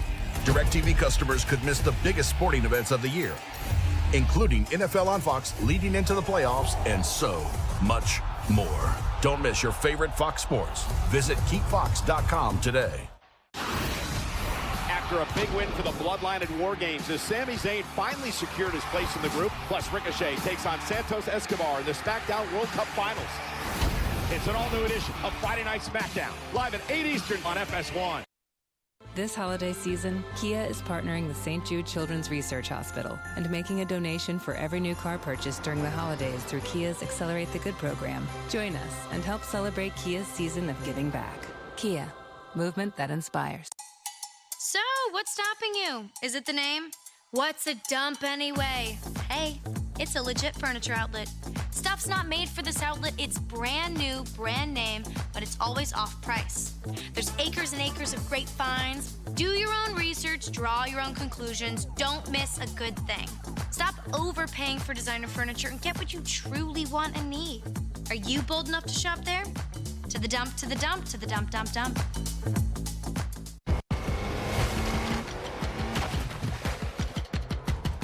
The all-powerful Kia SUVs assembled in Georgia. Lease a new 2023 Sportage LX for $279 a month. We're getting this thing right. Nobody's panicking. Stop hitting that panic button down there. Like I said, we're not panicking. Yes. Nobody's hitting the panic button yet. Oh, So I'll just take a deep breath and relax.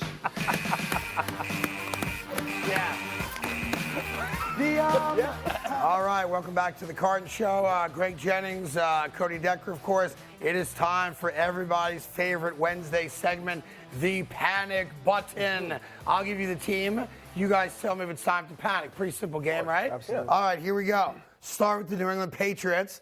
They led up 364 yards to the Vikings on Thanksgiving Day and 33 points. And Mac Jones right now is one of two quarterbacks this season with 200-plus attempts and more interceptions than touchdowns. They right now are a team that's right on that borderline for the postseason, which obviously speaks to the greatness of Bill Belichick. Is it time, though, for the New England Patriots to panic? Yes or no?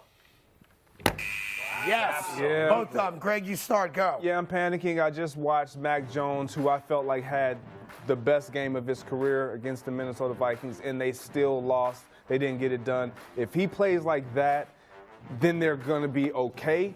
But I don't see him being able to repeat that for the duration of the season. You got the Bills on your schedule a couple more times. I'm panicking. I know they beat your Jets twice this year, but they are the worst team in their division. And yes, the Bills 2 more times this year. I don't feel good about them. Yeah, it's funny. It's like there's the schedule you see. You know, listen, all these schedules coming down the stretch. The Bills, the Cardinals, which seem like an easier game now than maybe it would have been a month ago. The Raiders, you just don't know what you're getting with the Raiders. But then look how it ends. The final 3 weeks, playoff team, playoff team, playoff team, and Mac Jones is not very good. So even if you give Belichick some points for stealing a W somewhere, I'm not sure how they get enough wins ultimately to get in.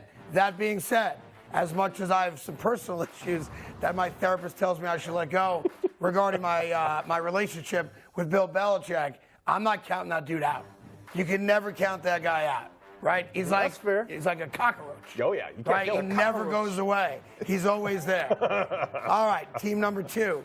Lamar Jackson, out of character, put out a stupid tweet. He's frustrated. The Ravens have the worst fourth quarter defense in football. They've allowed 108 points in the fourth quarter alone, by far the most in the NFL. And now, because of that last-second letdown again last week, they're now battling with Cincinnati for the division. There is no guarantee whoever comes in second in the AFC North gets into the playoffs. Is it time for the Ravens to panic? Yes or no? Yes! Come on, yes! Yes! They give up more points in the fourth quarter than any other team, and you know they cannot survive the playoffs that way. And now you got Lamar putting out tweets that are bad. Lamar has been perfect all along. Baltimore is breaking Lamar Jackson. Stop that. You got Denver and Pittsburgh your next 2 games. Right. Lamar Jackson, he's going to be special against Denver. Really because of what everybody's attention is focused on, the tweets. He's upset that he lost. He did something that he shouldn't have done. He's going to take it out on the Denver Broncos, the Pittsburgh Steelers. Right. You got Cleveland with Deshaun coming up after that. I like this team. Even though they've given up a lot of points, I still trust Lamar Jackson. Okay, there you have it. So they're not on the same page on that one. And you can see the records right there. It's a 2-team race. And when you consider where the Jets are and not knowing what the Jets are going to do in the aforementioned Patriots, no guarantee if you come in second place, you get in. I think we're all on the same page. I think 10 wins gets you in. I think 10 wins probably gets you in the NFC also, but you're trying to find 3 more W's to guarantee, and you just named 2. The Ravens are not going to lose the next 2 games. That gets them to 9. Yep. Now you just got to go 1-3 in the last 4 games, and you're a lock. You're in the playoffs. So I'm with you on Falcons that. and the Steelers again. Yeah, I'm with you on that, Cody. I'm not with you. But how quickly they get knocked out in the playoffs? Well, but if you make the playoffs, that's a whole different scenario. Maybe we'll do a playoff version of the panic button. There we go. If you're still here. Okay. Now, I do feel bad Ryan left. Oh, that means we're going to have a meeting after the show now. All right. Anyway, the Tampa Bay Buccaneers, they're under 500 after the letdown this past weekend in which Todd Bowles pulled the Todd Bowles. And they're 5-6, but they are in first place in the NFC South. They are last in the NFL in rushing yards per game. They still have Tom Brady. It seems like they were about to come out of this malaise, but they didn't. Is it time for Tampa Bay Buccaneer fans to panic? Yes or no? Wow. I know this one. Can I go first? Yes. This one is a hard one for me because, I mean, panic for what? We know they're going to win the division. That's true. I don't have any faith in this team as far as moving deep into the playoffs. Like, I don't like anything that I'm seeing out of them. Your GOAT quarterback and your number one wide receiver have not been on the same page. Defensively, they have not shown us anything of what we expect them to be. I don't like this team, but their division is so weak. That's true. I can't panic on them because I know they're going to probably win the division. And that means you're also going to have a home playoff. Exactly. Right. Now, they're not a good football team. No. But that being said, you get a home playoff game. You know, now you're 2 wins away from the Super Bowl. They had 2 straight wins in a row where Tom Brady started having fun again, even put out some comments. And they even had a fourth quarter drive at the end of the game that reminded us of Tom Brady. And what happened last weekend? Bowles takes the ball right out of his hand because of whatever clock management. Todd Bowles is not a good we know that, but now they're not. They have no shot. I actually have the answer for Tampa, and no one else is going to tell you this because people, just don't see it the right way, in my opinion. The answer in Tampa, and they're not going to do it, but it makes a lot of sense. Todd Bowles should be fired today, and Bruce Arians should go back on the sideline. He's already in the building. He's on the payroll.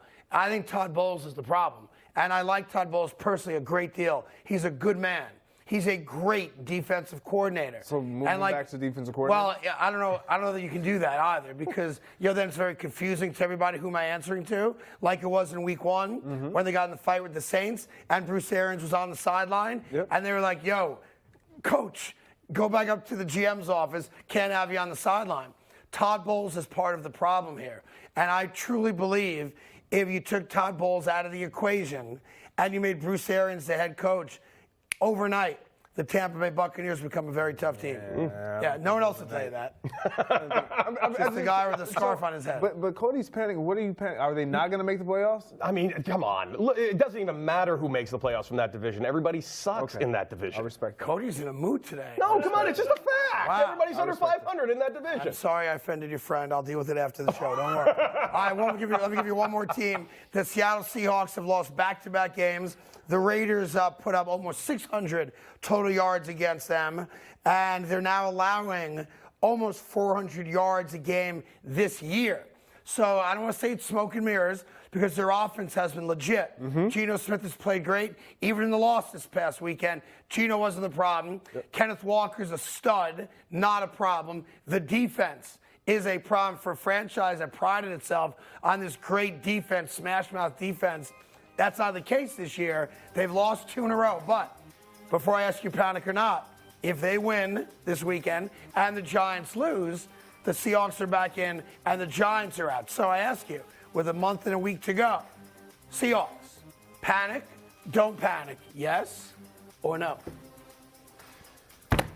All right. He panicked on every team. I did. Good. You go first, Craig. I'm panicking on the Seahawks because of not just because of what they have coming up, but because of what I've seen the last 2 weeks. They had 2 games against the Tampa Bay Buccaneers out of the country and a game last week against the Vegas Raiders this past weekend, and they lost those 2 games. 2 games that I felt like they should have won, and if they win that, you're coasting. You're coasting. Right. You're still winning your division. You're in primal position to have success. Now the pressure's on. Now we got to see Geno play with the pressure. I think he can do it. I just don't think this team collectively has what it takes to make a run the way they want to make a run with this schedule remaining with Kansas City Chiefs, your Jets. That's right. Your Jets who are going to be fighting, and 49ers, you still got them on the schedule. I don't like it. Yeah, I'd love to see Seattle not make the playoffs. That would actually make me happy for a lot of reasons, actually, okay? Real quick public service announcement. It was announced yesterday that customs officials in Illinois seized a shipment from China of 422 fake Super Bowl rings, but they look like the actual thing. How did they figure out that they were fake? There was a Jets one in there. Yeah. So if you have bought what you believe is there it is right there. Yeah, it looks so real. Yeah. That's a class ring. So if a relative of yours came over for Thanksgiving and gave you what he claims was like Tom Brady's Super Bowl ring or a Jets Super Bowl ring from before you were born, I hate to tell you, fugazi. Yeah. Totally Is fugazi. this like legit? This is legit. Yeah. Yes. 422 fake Super Bowl rings in Illinois. We know the Jets ring isn't legit, but like, the whole story. That's Wow. So you got to be careful who you buy from and what you buy. Good to know. But of course, if you buy a ring for $50, you probably should have known it wasn't a real Super Bowl ring. Probably not. By the way, where do you keep your Super Bowl ring? Because I noticed you never wear it. I don't. In my closet. Do you ever like take it out and just look at it? You know I don't. Why not? Wow. Because I want it. I mean, Trophy Can I have it? I can find you one. I'm sure I can. Touche. I'll accept that. Like, I would walk around the house naked with just the ring on.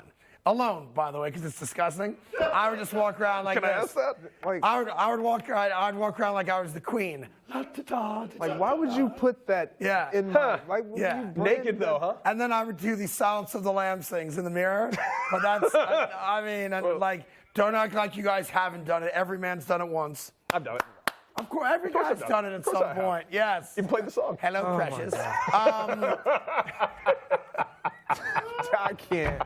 This is, well, I mean, and you. I didn't play the song. All right. That's the song. All right, coming up, Jeff Saturday apologizes, or does he? Right after this on FS1. Jameson, the smooth triple distilled whiskey, knows when people Guess you really had to be there. just get you. That's when this spark just happens. So pull up a chair. There's always a seat for you at the table. Jameson, widen the circle. 4 delicious pieces of chocolate. 3 crisp wafers. 2 layers of sweet Kit Kat filling. 1 incredible break. Have a break. Have a Kit Kat. People who come to Cricket stay with Cricket. Little did we know that switching to Cricket was going to be a major upgrade. The 5G is like fast. Switch for the speed, stay for the savings. Smile, you're on Cricket. Ready for a superstar. Got my engines on. Off tonight at 7, 6 o'clock. You see my rocket ship head up in the clouds when the spaceship lit ignite. Hit me from the ground, I'm about to lift off. 5, 4, 3, 2,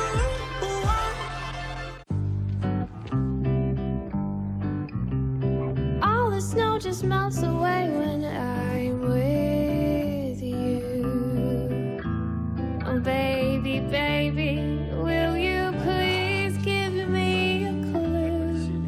'Cause today is the day I get to see. This holiday, shop sparkling gift sets from Pandora Jewelry at a special price.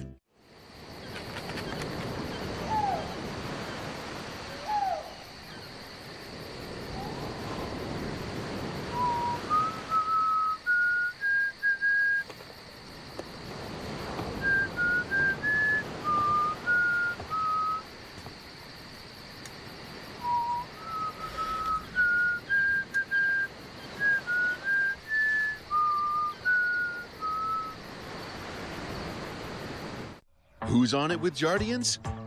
Free. Jump. We're the ones getting it done.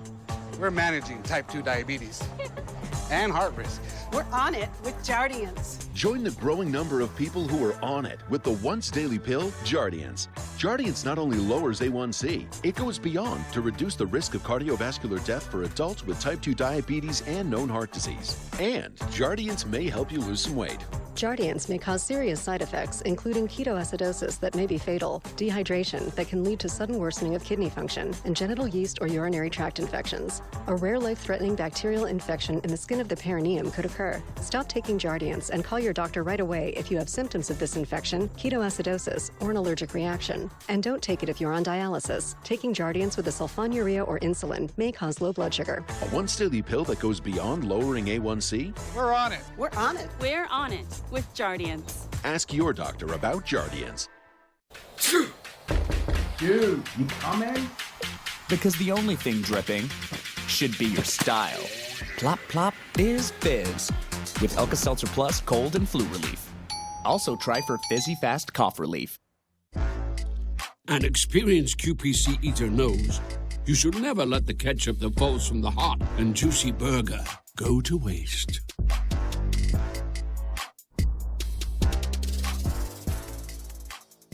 Jameson, the smooth triple distilled whiskey, knows when people Guess you really had to be there. just get you. That's when this spark just happens. So pull up a chair. There's always a seat for you at the table. Jameson, widen the circle. There's a lot on the line for both these teams. Where are you on Jalen Hurts? He plays big when the moments are big. His ability to lead and elevate the players around him. We play together, you talk to the moment. And the Titans are dependent on Derrick Henry. We certainly know how dominant he can be. The NFL, Sunday on Fox, home of Super Bowl 57. All right, we are back, and I should tell you that you should try the all-new Subway Series menu, your pick of 12 irresistible subs. It's the Carton Show. Greg Jennings, of course, Cody Decker. Thank you so much for joining us. We got soccer coming up again in like 20 minutes. I think Argentina plays today also at 2 o'clock on Fox. And if they win, they advance. If they lose, they're out. So that'd be a huge story. And for those of you that fell in love with soccer, we have more on the American team coming up before we get out of here as well. So you saw a little Matt Ryan and the Colts, just to put a cap around what happened, because after the game, we obviously came in yesterday and just raked Jeff Saturday over the coals, as a lot of people did, because he mismanaged the timeouts. He didn't use them. That's called mismanaging timeouts. After the game, he was kind of defiant, saying, no, it wasn't a time problem. It was an execution problem. He watched the tape. He now says something completely different. Here's Jeff Saturday yesterday. I wish I had that third down back. In all honesty, wish I had used a timeout.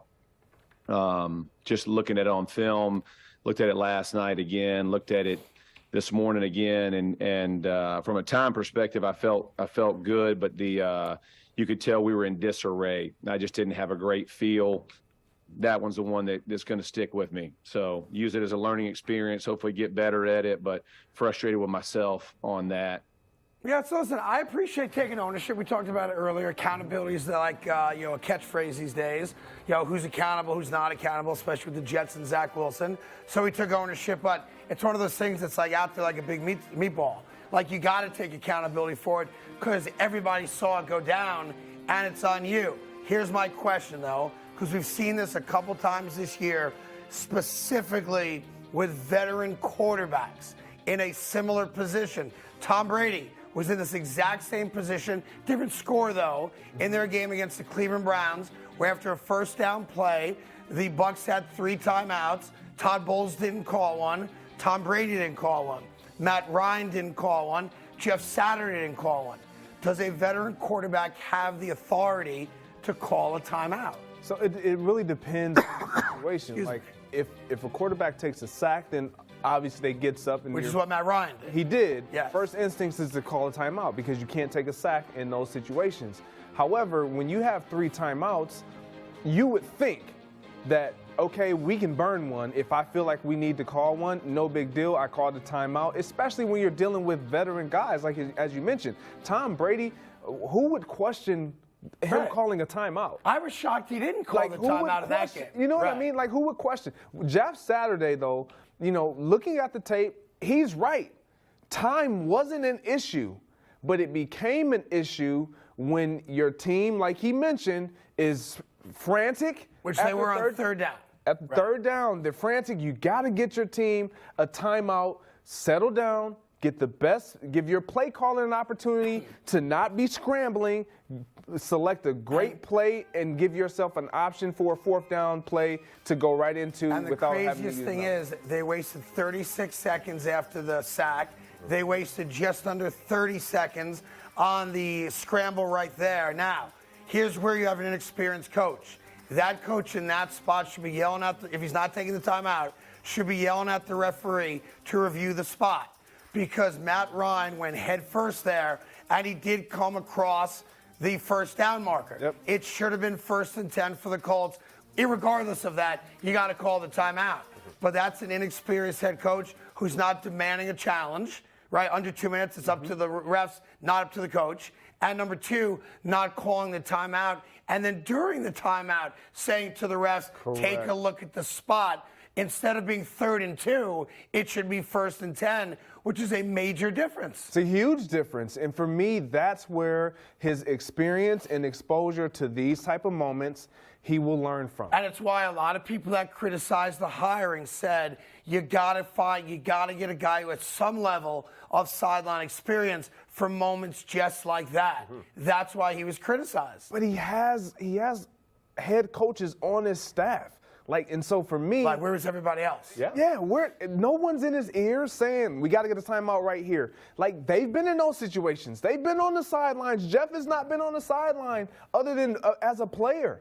So for me, I'm thinking to myself, I'm not trying to pass the buck on Jeff and his responsibility in it, but where are my guys that I got on my staff? Let's just play out human nature for a second. Yes. Everybody else in that staff didn't want Jeff Saturday to get that job. So is there a possibility guys like John Fox, head coach, guys like even Reggie Wayne, who's a former player now on the coaching staff, albeit without head coaching experience, could it be that everyone came over here and was like, zip it, let him fail? Is there a possibility, you've been in the locker room, that guys would collectively say, everybody, tight lip, throw away the key, let it happen? You think that your mind can go there for sure. I have a hard time believing that you're going to put the guys that you're coaching in jeopardy of losing a game because of your feelings, your emotions revolving around I would love it a if hire. that happened, though. That'd be great. If that came out, there was collusion on the Colts sideline, and everybody in agreement. Terrible. Everyone was like, listen, if he puts himself in a bad spot, nobody say a word. Himself. Nobody say a word. No, that'd be great. I guarantee you, they didn't talk about it. It was just this right here, Craig.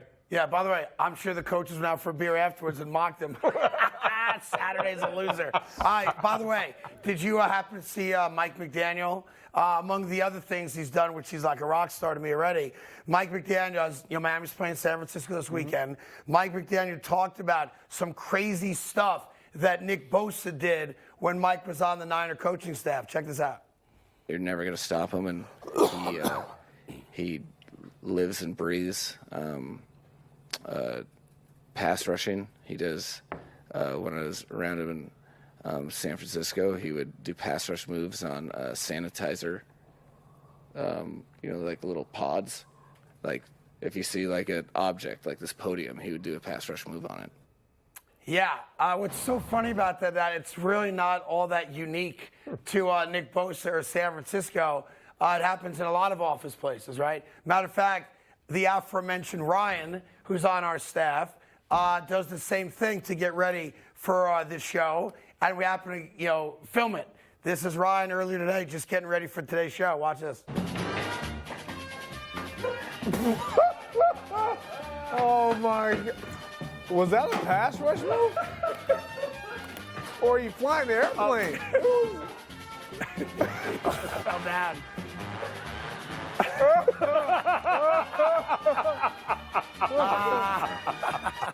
I'm not sure what the last drill is right there. Hey, Ryan, come over here real quick. I just want to have him come over here. You know what my favorite part about that was after the first drill, he looks to the camera for approval. Yeah, good? Yeah, come over on camera. I know you don't have makeup on or anything like that. It's all good. He's taking a pretty good beating here today, but he's an all-in guy. And wherever it takes to make the show successful, he's one of those guys. So give him a pound, wherever it is. That was unathletic. That was weird. And just out of curiosity, and you have to use my microphone here, why are you wearing an Anaheim Mighty Ducks shirt just talking to my chest, pretend no one's listening? Because of yesterday. Because you wanted me to wear it. You were so pumped about my love for the Mighty Ducks yesterday, so I wore it today. That's called all in. Yeah. All in. All right, good job, Ryan. Yeah. You saved your job for another I honestly thought you went into the break room and the cookie, I thought that was an inhaler. I thought that too. I thought you were struggling. All right, we got to take a break, but out of the break, if you did not see it yet, the game-winning goal from yesterday's huge, historic win for USA men's soccer right after this on FS1.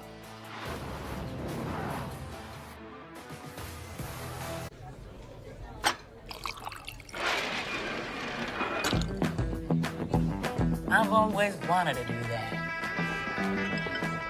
Next round on me. These little cups would make great stocking stuffers. But how about right now in your mouth stuffers? Happy holidays to your mouth. Not sorry. Reese's. But all you got was ham? And all you got was turkey? With gravy. That's an all-you-can-eat holiday buffet. A smorgasbord of all you want, all you need. Did I sit at the wrong table? At Honda, we know you have to drive through the mud if you want to reach the rainbow. Brave the desert before you find the oasis. Conquer the mountain to see how far your dreams can take you. The all-new CR-V and CR-V Hybrid, part of the Honda line of rugged vehicles.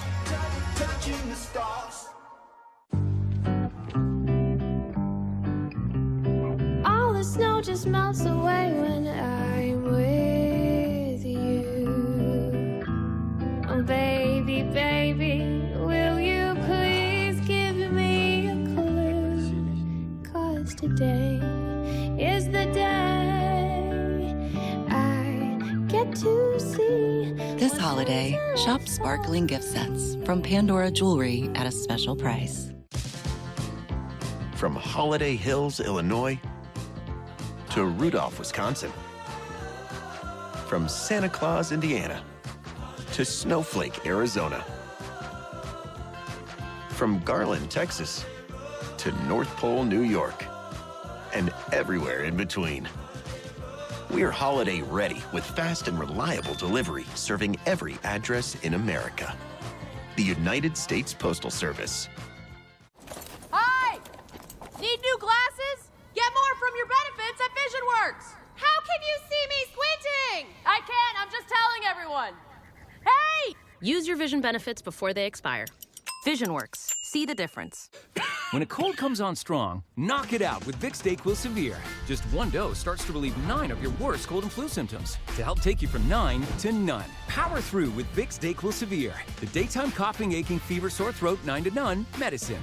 When you get a chip in your windshield, trust SafeLight. This couple was headed to the farmer's market. When they got a chip, they drove to SafeLight for a same-day repair. And with their insurance, it was no cost to them. That's service the way you need it. SafeLight Repair, SafeLight Replace.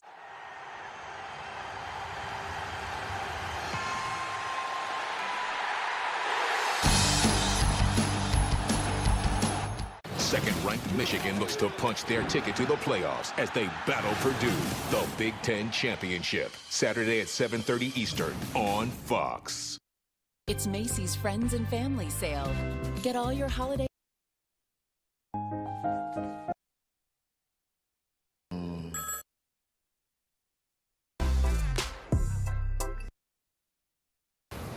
All right, welcome back. It is the Carton Show. We got soccer coming up in about 6 or 7 minutes. Cody Decker, Greg Jennings. So it's funny, on the heels of talking about Jeff Saturday, it's now becoming a trend.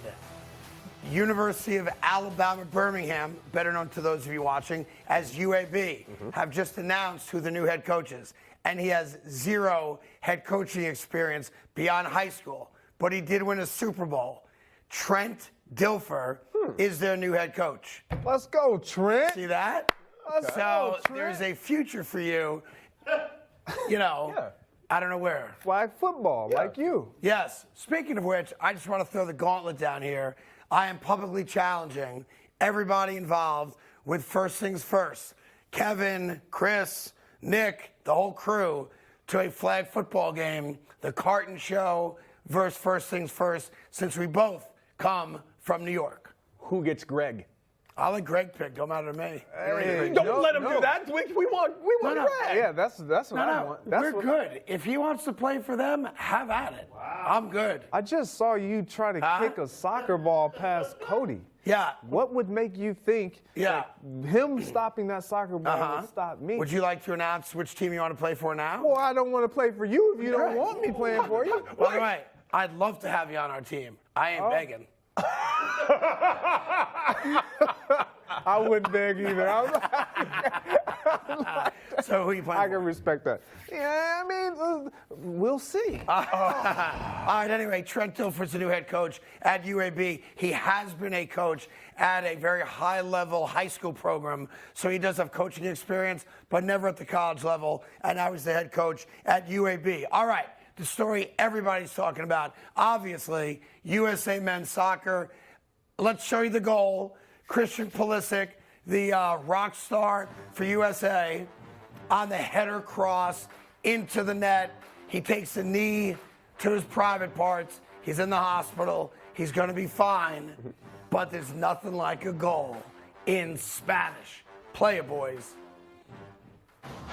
Otra vez Taylor. Para Weston McGee. Se mete Serginho. Vino para Serginho Dest. El toque en medio. Posición.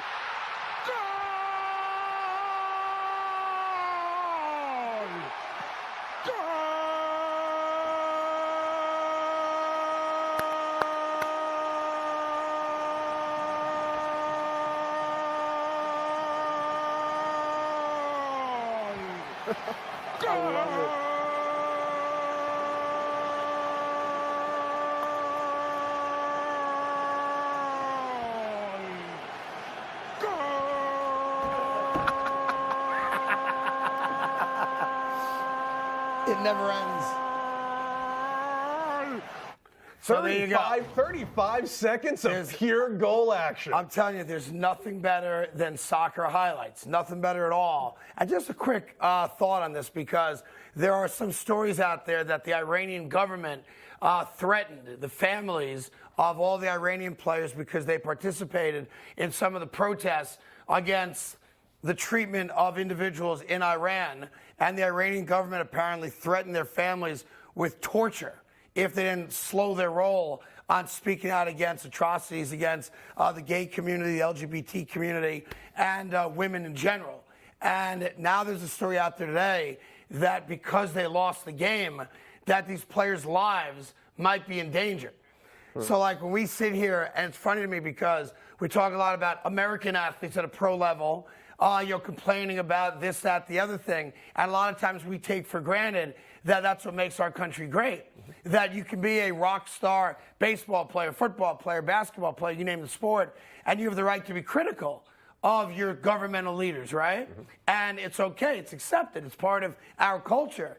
The Iranian national soccer team, men that tried to stand up against the mistreatment of certain communities, now go back home with the threat of violence, not just against them, but against their families as well. And it's a great reminder why we should be grateful that we all get to live here, play ball here, earn a living here, because God knows what those guys are going home to. Yeah, absolutely. It's upsetting. It's frustrating, obviously, for them. And just hearing about it, like, this is the first that I'm hearing of all of that. But for those guys that go out and be playing for your country and trying to do and stand up for what's right, you shouldn't be treated like that. But to your point, it's what makes our country so much better. Yeah, I mean, to be fair, we all take it for granted until you hear stories like that, and you're grateful and thankful that we get to wear the red, white, and blue, and that we were born in this country. Real quick on Pulisic, he did go to the hospital at halftime. Do you guys have the Snapchat real quick? He sent a message out to everybody saying, everything's going to be fine. I'm going to play on Saturday. We do play the Netherlands. I believe, tell me if I'm wrong, that game is at 10 o'clock in the morning. Yes, thank you. Saturday morning, 10 a.m., elimination game against the Netherlands. But there's a guy who literally gave up his body for his country in a non-military fashion, of course, to score the game-winning goal. Yeah, but, he went from the nether regions in that game-winning goal to the Netherlands this weekend. That worked. I feel good about it. I regret nothing. By the way, you know why it didn't work? Because you've been sitting on it for an hour. Way too long. Way too long. You were trying to figure I've been waiting to work it in all day. You were trying to figure out all day, how do I get that joke in, I right? just slipped it in. And Anyhow, we have soccer. Oh, before we get out of here, one of the great things about the World Cup, show me Miss World Cup from Poland. Let's end it with that. I will see you tomorrow morning at 7 right here on FS1. Are we going to show it? You got to show it. Oh, come on, get it in there. It looks,